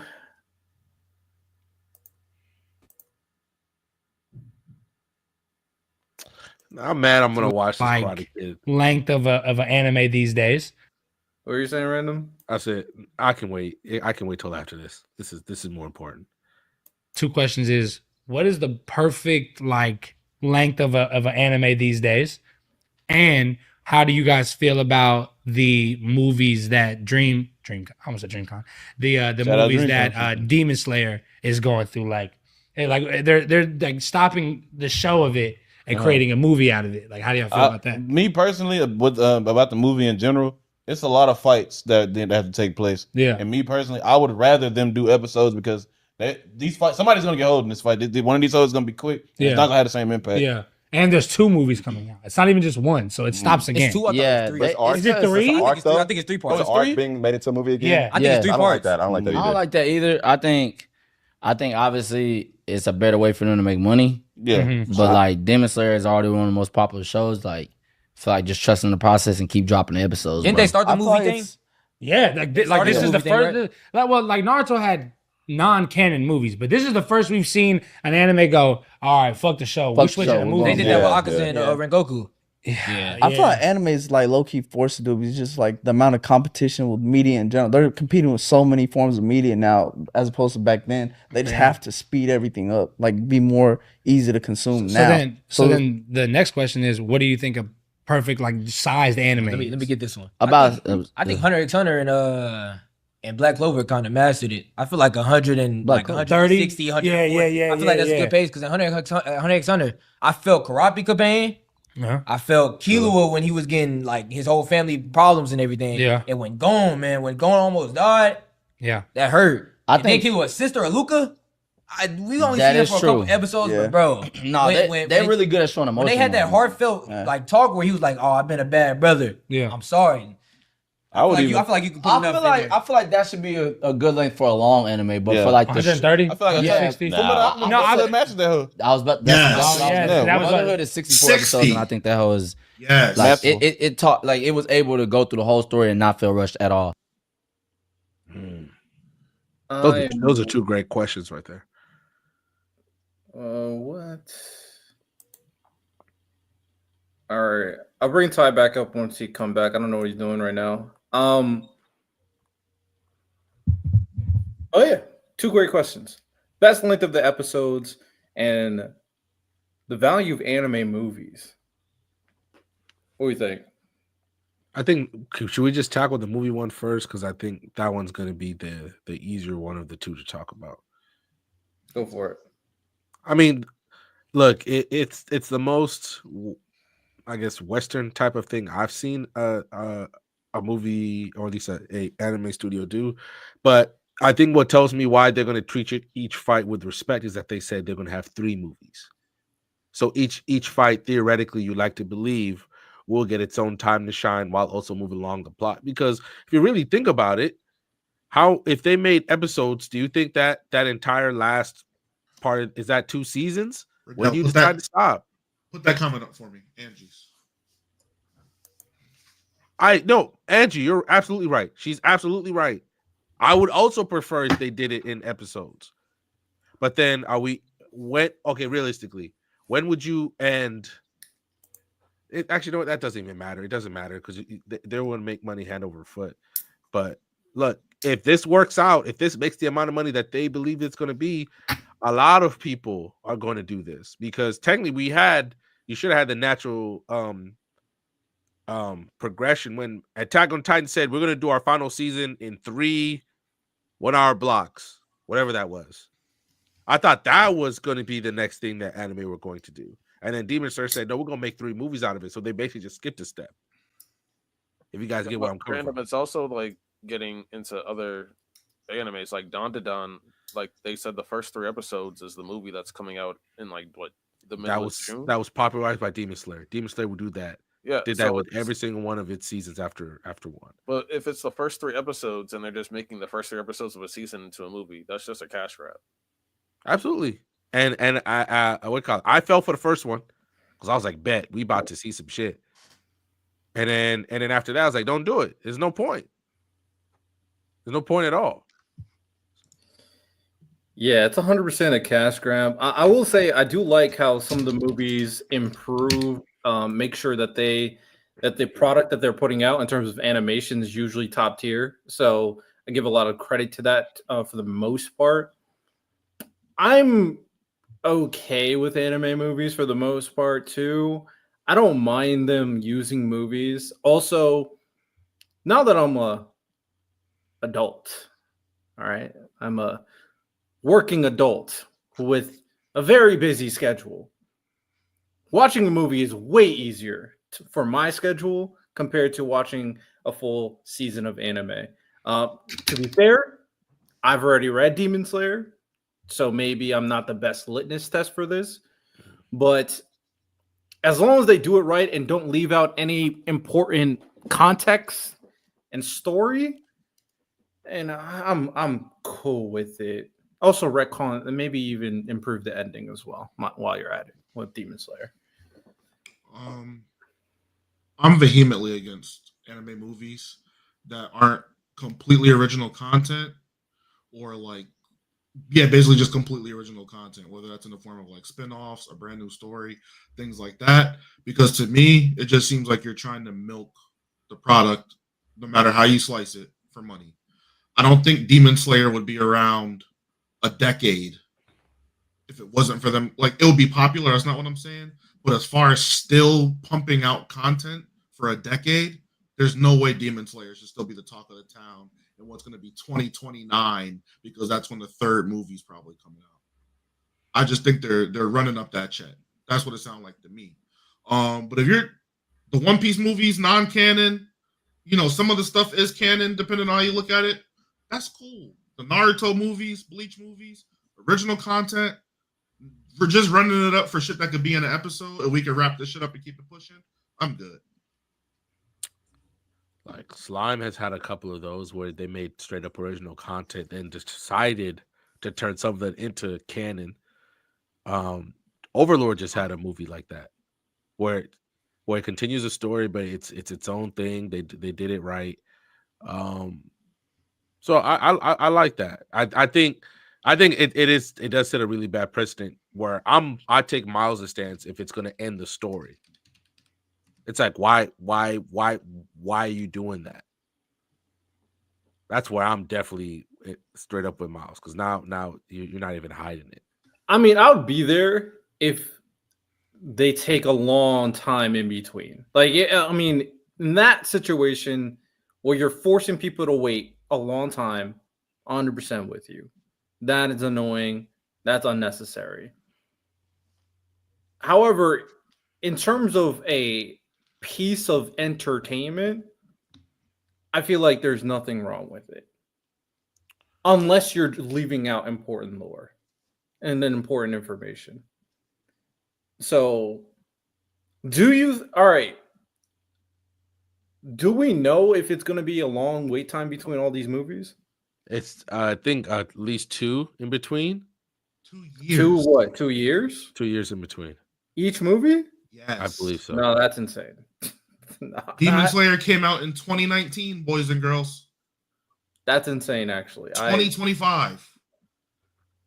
I mean, look, I don't agree with it, but we know Ufotable wants to do this right. I'm not speaking on the quality or anything. It's gonna be, those movies are gonna be fucking gas, and I'm gonna go to the theater and watch them. Let's not get confused. I just don't like the practice. Kai, to answer your question, I still prefer the episodes. Like, now, I think the toughest part when you look at Demon Slayer, the Hashira training arc could have been a movie. The problem is the content of the movie is not interesting enough for it to be a movie. So that's the problem. You just ran. It's just bad timing or bad whatever that the author decided to make this. It was a real quick arc to get us ready for the final arc, and it sucks to. That's part of the problem with when you adapt stories. The episodes, it's like I don't want to wait years between, like watching Kokushibo and Doma, and then waiting 2 years to go see Shinobu and the Akaza fight and all that, and then I gotta wait another 2 years to watch Demon King Tanjiro and the end of the Muzan fight. Like that's a lot of time. There's no way the final movie is just a Muzan fight. I'm being honest. No, there's 3. No, I know. There's no way the final fight is just a Muzan fight. Because I'm thinking about that. You know, we all know, everybody's gonna leave the theaters like, what the fuck did I just see? They have to cook. They have to cook with that. You think they're gonna change it? I think so. Bro, I think they have to. They have to. You can't leave the movie theater saying this shit was ass. That's not how you should be thinking. That's not okay. And don't forget, underwhelming, y'all. I don't know if they're gonna fully change it, but they're gonna tweak it or buff it up a little bit. They're gonna give it some love. They're definitely gonna give it some animated love to try to save face. Then Kai, and Kai, like Kai said, they have the future. You can spend a lot more time there near the end of the movie. Actually, they will. They can leave the theater and go like, I feel good about myself. They can do that for sure. By the way, in that final arc, it's crazy how many people die. They do it themselves without the mangaka. What'd you say, Lonnie? You were quiet. I mean, do you think the mangaka would just help them out and change up the story for them, or are they just gonna do it themselves? I think she understands. Yeah, that baby part was weird. We need to fix this. And maybe they give a more in-depth Muzan backstory too. Yeah, those few scenes of Yorichi, whatever the goat demon slayer is, going to be crazy. I like his backstory. Mm-hmm. That's a short backstory done really well. Mm-hmm. No, for sure. And to tackle the second question, the perfect amount of episodes for an anime, 64 actually low-key might be the perfect amount. I think I might be with you there. Like you give me good 3-4 seasons of a show. One season. FMA never had multiple seasons. Well, I'm just saying 64. If they go by the regular structure, new season. I thought it was just one continuous anime.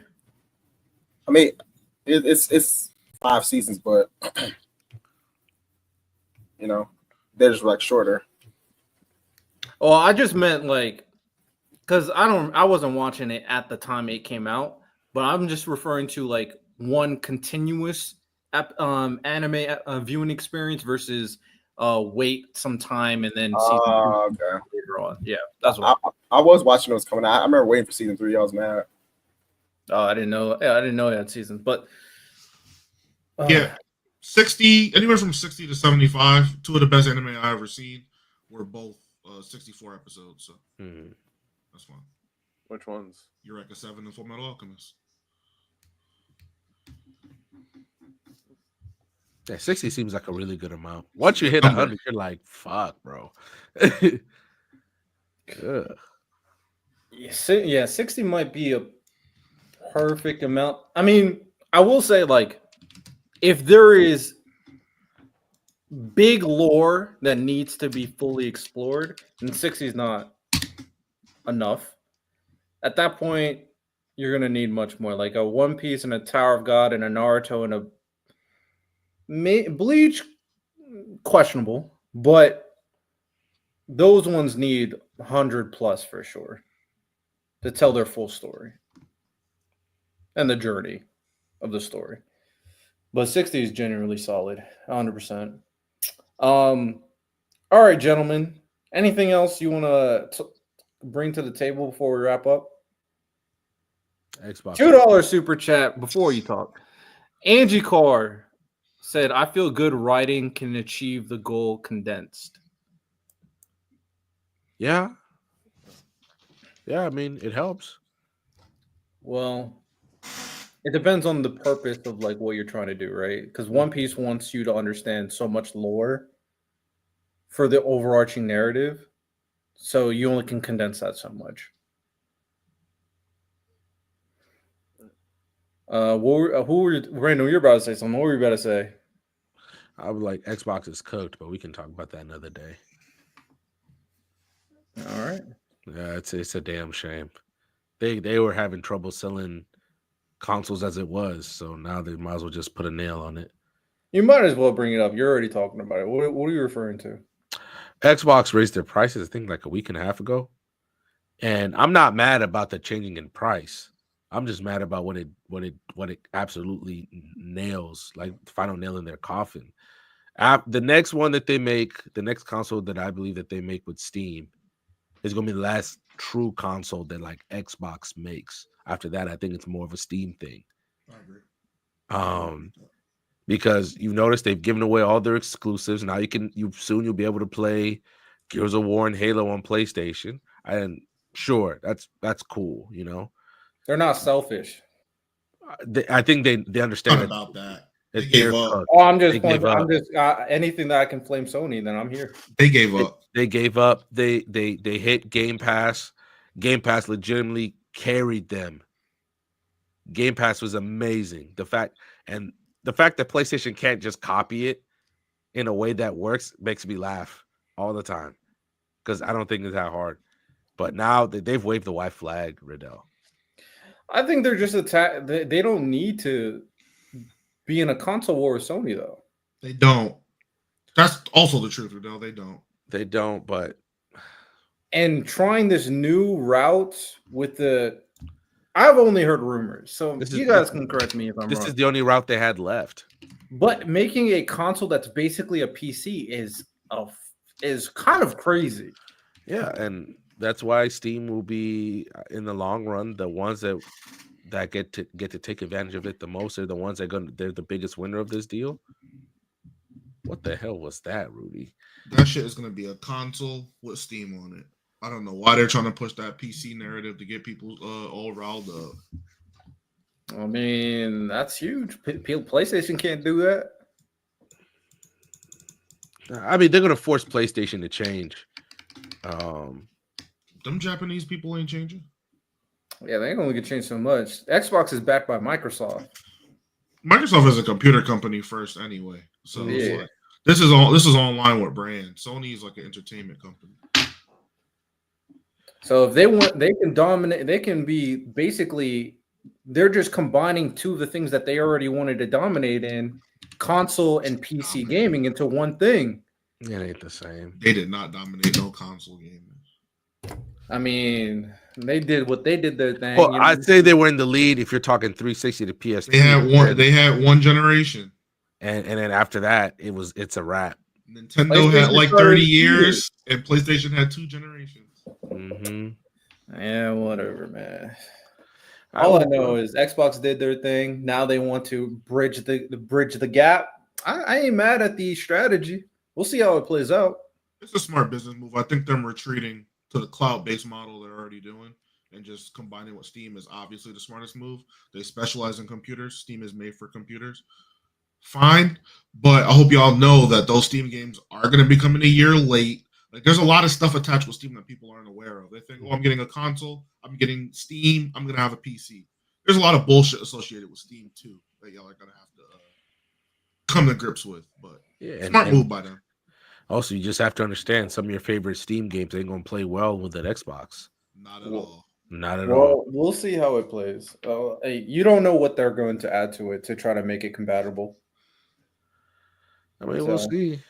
See at that point. Got 2 years. Impress me. Team Xbox for life. Fuck Sony. We here. Damn. Well, yeah, they've been on the bullshit with these exclusives. Look, tired of it. If Xbox hit on some of them, Xbox would be acting the same way. The problem was most of the exclusives were bad. They can't hit. Facts. Yeah, that's the only reason. That's the only reason they're giving up. They had a lot of bad ones. They had a lot of bad ones. They fucked up Halo twice after getting a. They hit in the 2000s and couldn't replicate it. They just couldn't figure it out. I'm not gonna act like Sony did that good either, but they lasted. Yeah, but they were able to make sure that Final Fantasy never went to PlayStation or never went to Xbox. The Last of Us. 13 was on Xbox. 13 was? I'm pretty sure 13 was an exclusive on Xbox. God of War. Then that's the only. So we only get one of the Final Fantasies. I could be capping. Yeah, I mean, hey, it is what it is. We'll see how everything plays out. I thought they hit on something when they bought. What was it Bethesda? They bought the motherfuckers that make Call of Duty. So I'm just like, so in a way, Xbox is making money no matter where the game is sold. So I thought that was smart. But then people were worried that means Sony's going to start buying up some shit. Like they're going to buy up From Software, make them shits console exclusive. And I said, well, Xbox isn't doing that. It's not like they just bought COD and said you can only play COD on Xbox now. They should have. You think so? Yeah, but Activision would have never allowed it. But they should have. That would have been nuts. Call of Duty, other than a year that a Rockstar game has come out, is the best seller every single year. They would have had a cash cow motherfuckers getting an Xbox just for Call of Duty. People would have done it. I would have done it.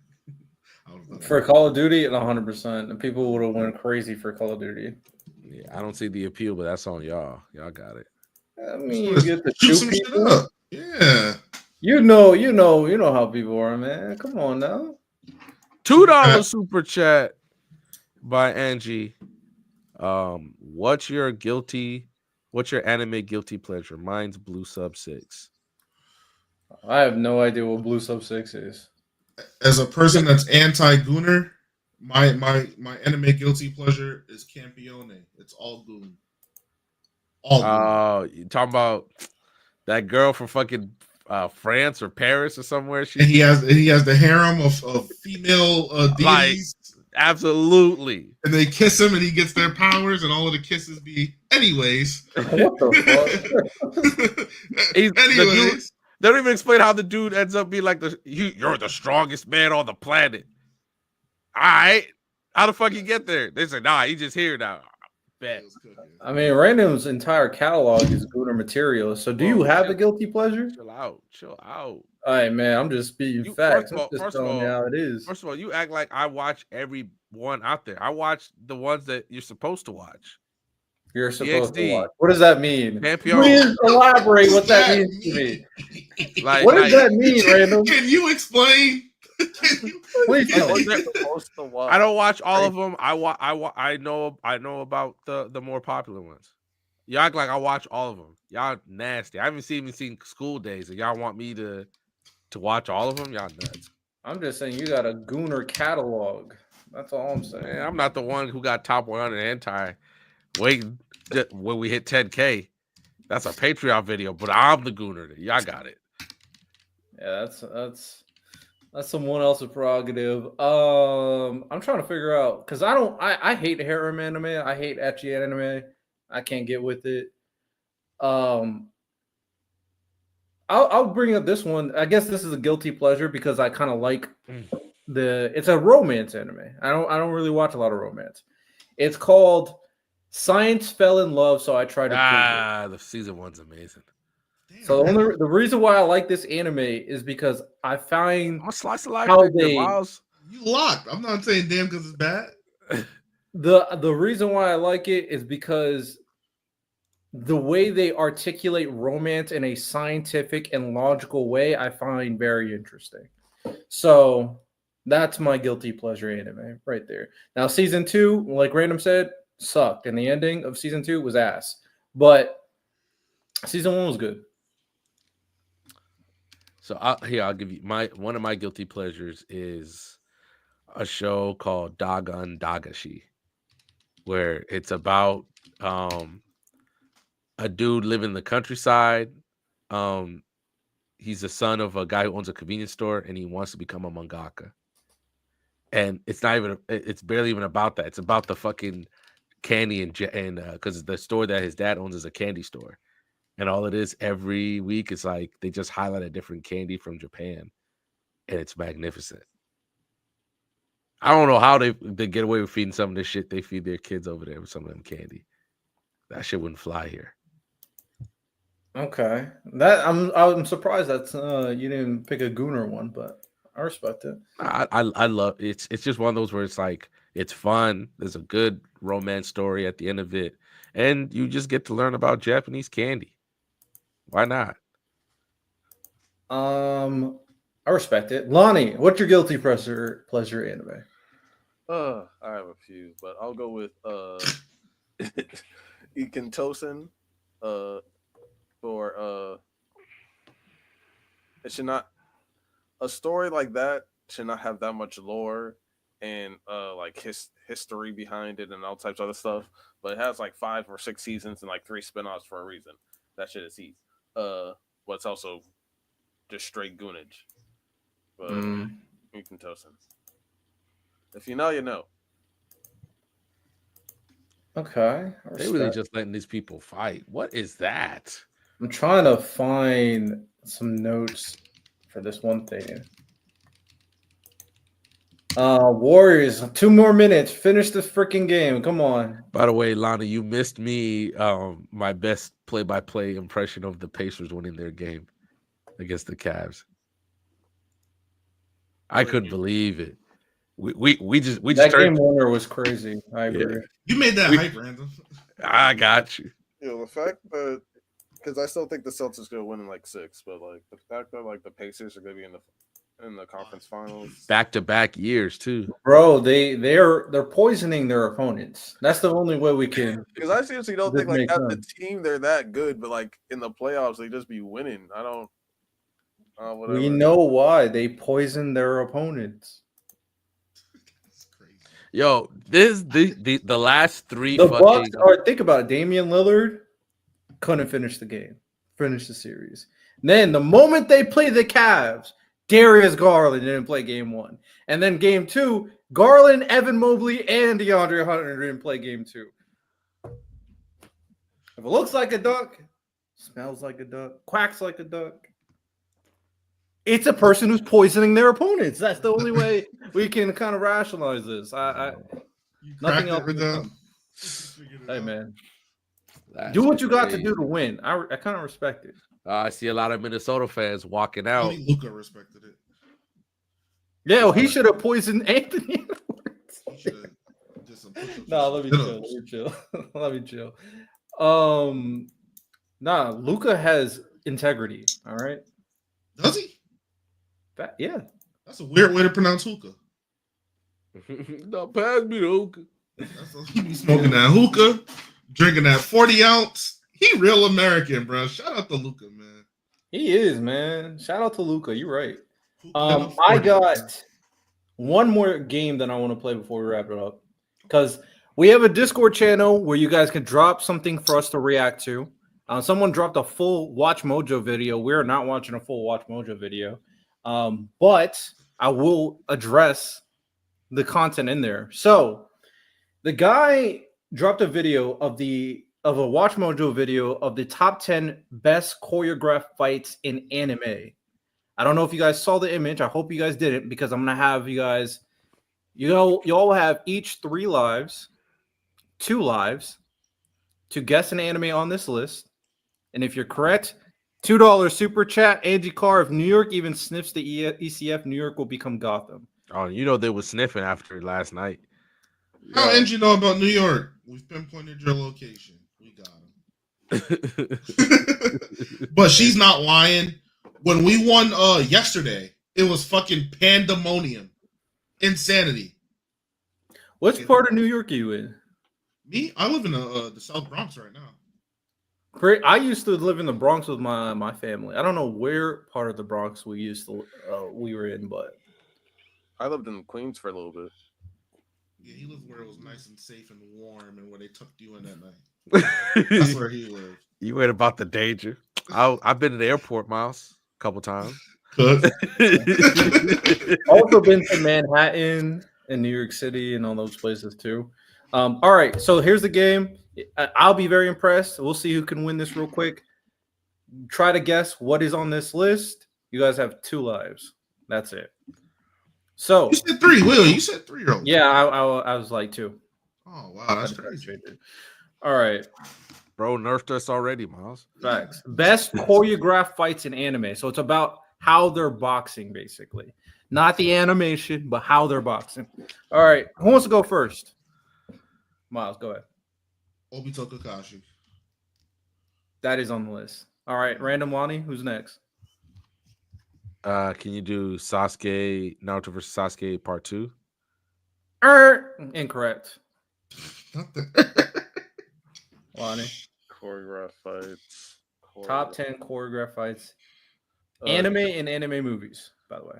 Tengen versus the Upper Moons. Let me see.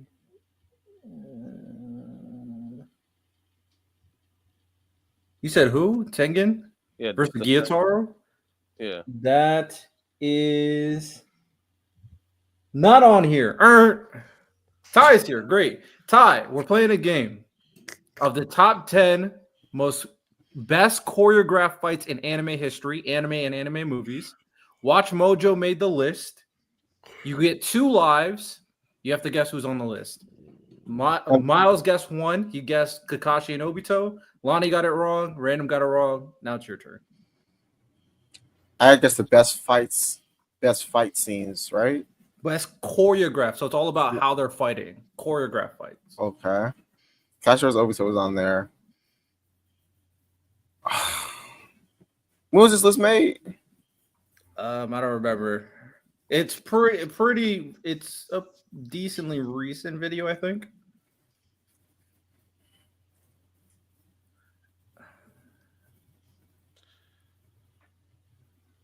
I feel like if I say this fight,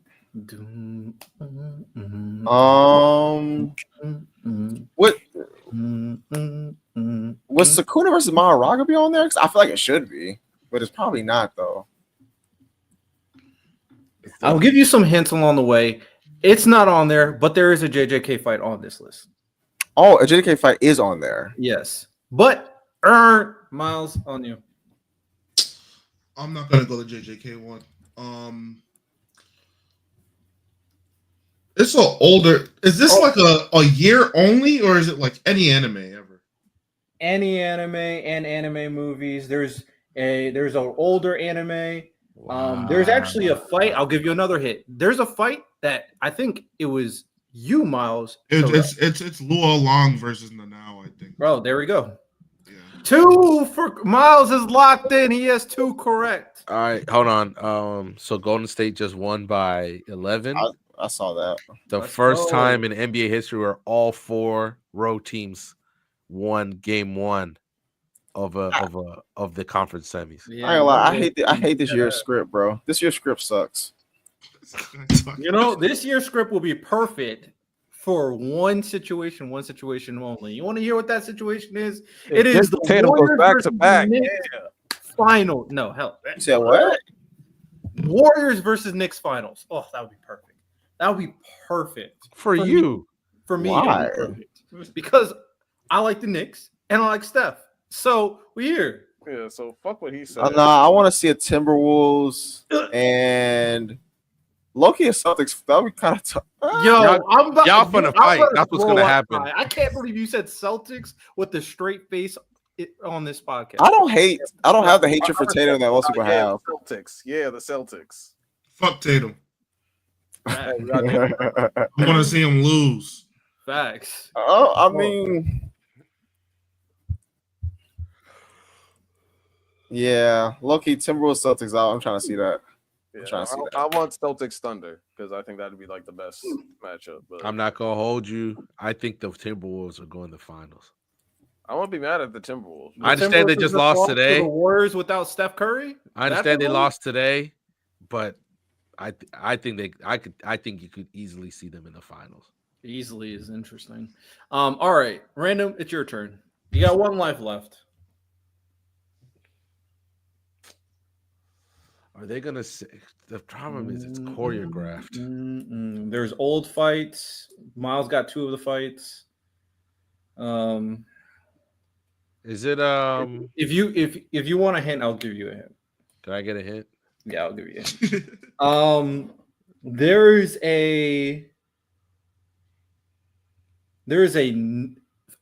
a fight from a Netflix anime on here. I'll say him. There's a fight from a Netflix. You know what? I'll give you a better hint because I want to help you guys out. I want you guys to succeed. There's a fight with CGI in it, like a big CGI in it. Ooh. Wait. Are we allowed to help each other? It's Random's turn. Yeah. I mean, you can. You know what? If you want to help, feel free. I mean, that's your fellow Sensei. Fuck Random. Go ahead. Damn. Ken and Ashura. That's the only CGI fight I can think of that will have. Oh, it is King and Ashura. It is. I think I got one in my head.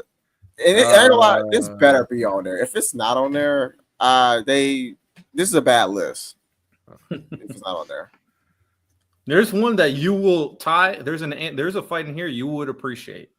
I'm just gonna sell. Just take me out. Yes. Is it Yuji, Todo, and Hanami? No. Bet. Random's out of here. Yeah. I get to listen now. That was gonna be the one I was gonna pick.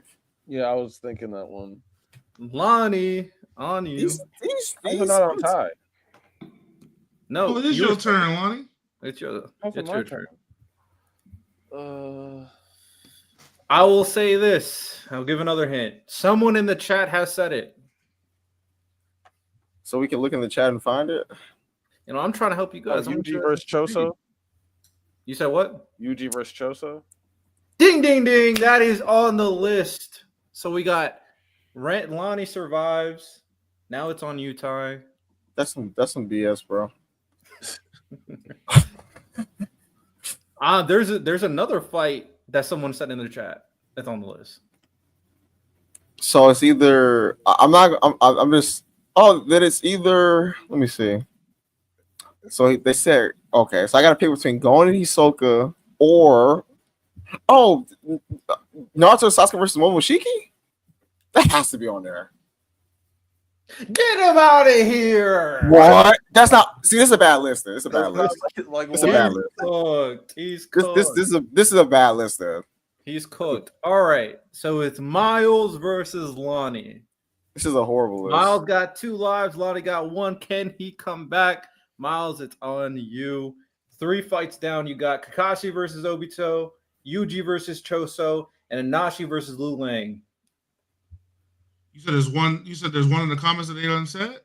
Yep. Gon versus Hisoka. Ding, ding, ding. There we go. But Momoshiki. Yeah. What? This is crazy. Don't be mad at me. Be mad at Watch Mojo. Lonnie, it's on you. Can I get a hint? It's so we got 4 fights. 1 hint I'll give you is that it's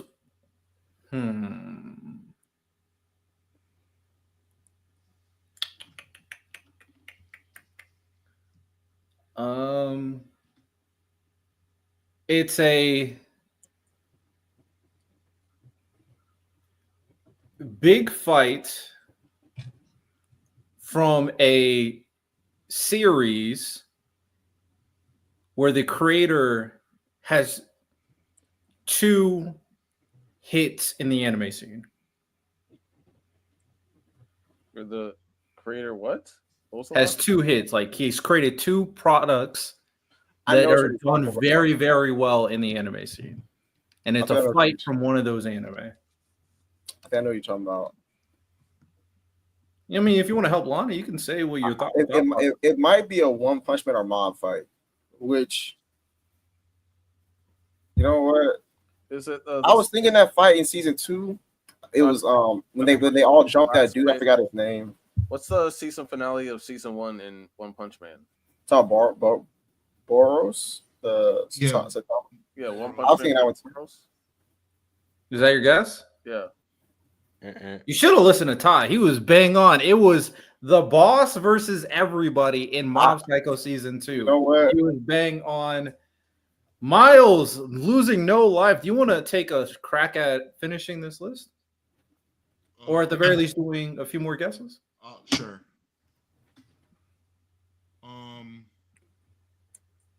How many spots are left? So I said the Mob Psycho one. So there's 5 spots left. Can I have a hint? One hint is, well, you know, there's one from King and Ashura, and I'm just gonna say it, there's one from Dragon Ball, but it's one that you would not expect. That I would not expect? Yes. Is it Goku versus Tien? Oh, you're close, but no. Do I have one more life? Yeah. Is it Goku versus Krillin? Correct. 4 more. That's the one I said Ty would appreciate. Goku versus Krillin, OG Dragon Ball. 4 more anime. I got 1 life? Yeah, 1 life left. Can I have a hint, but I ask you the question as my hint? Okay, go ahead. Is this I know one of them was a swordsman fight. Is there another swordsman fight on here?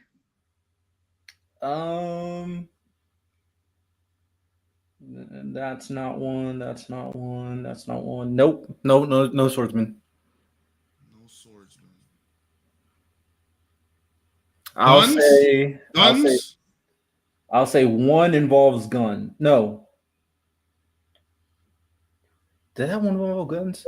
One involves gun for sure. The other one, probably not. Can I get one more hint? I'll give you. It is.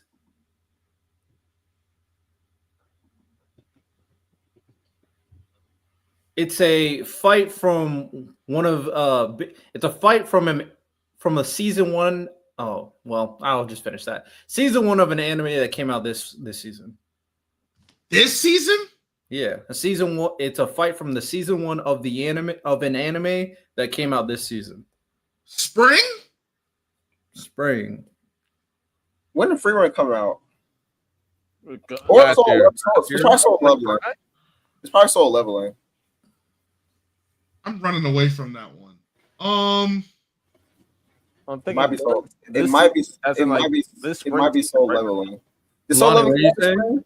This spring season is what you're saying? It's the season 1 of an anime that came out this a season 1 of an anime that came out this season. Would it be like Soul? Maybe Soul Leveling, probably. But he said guns. That's all like Devil May Cry. The fuck? Oh, Well, this fight doesn't have guns. yeah, I would say probably Soul Leveling then, or Free Run, but Is Spike versus Vicious on this list? I'll give you this hint. It involves Spike, but it's not Vicious.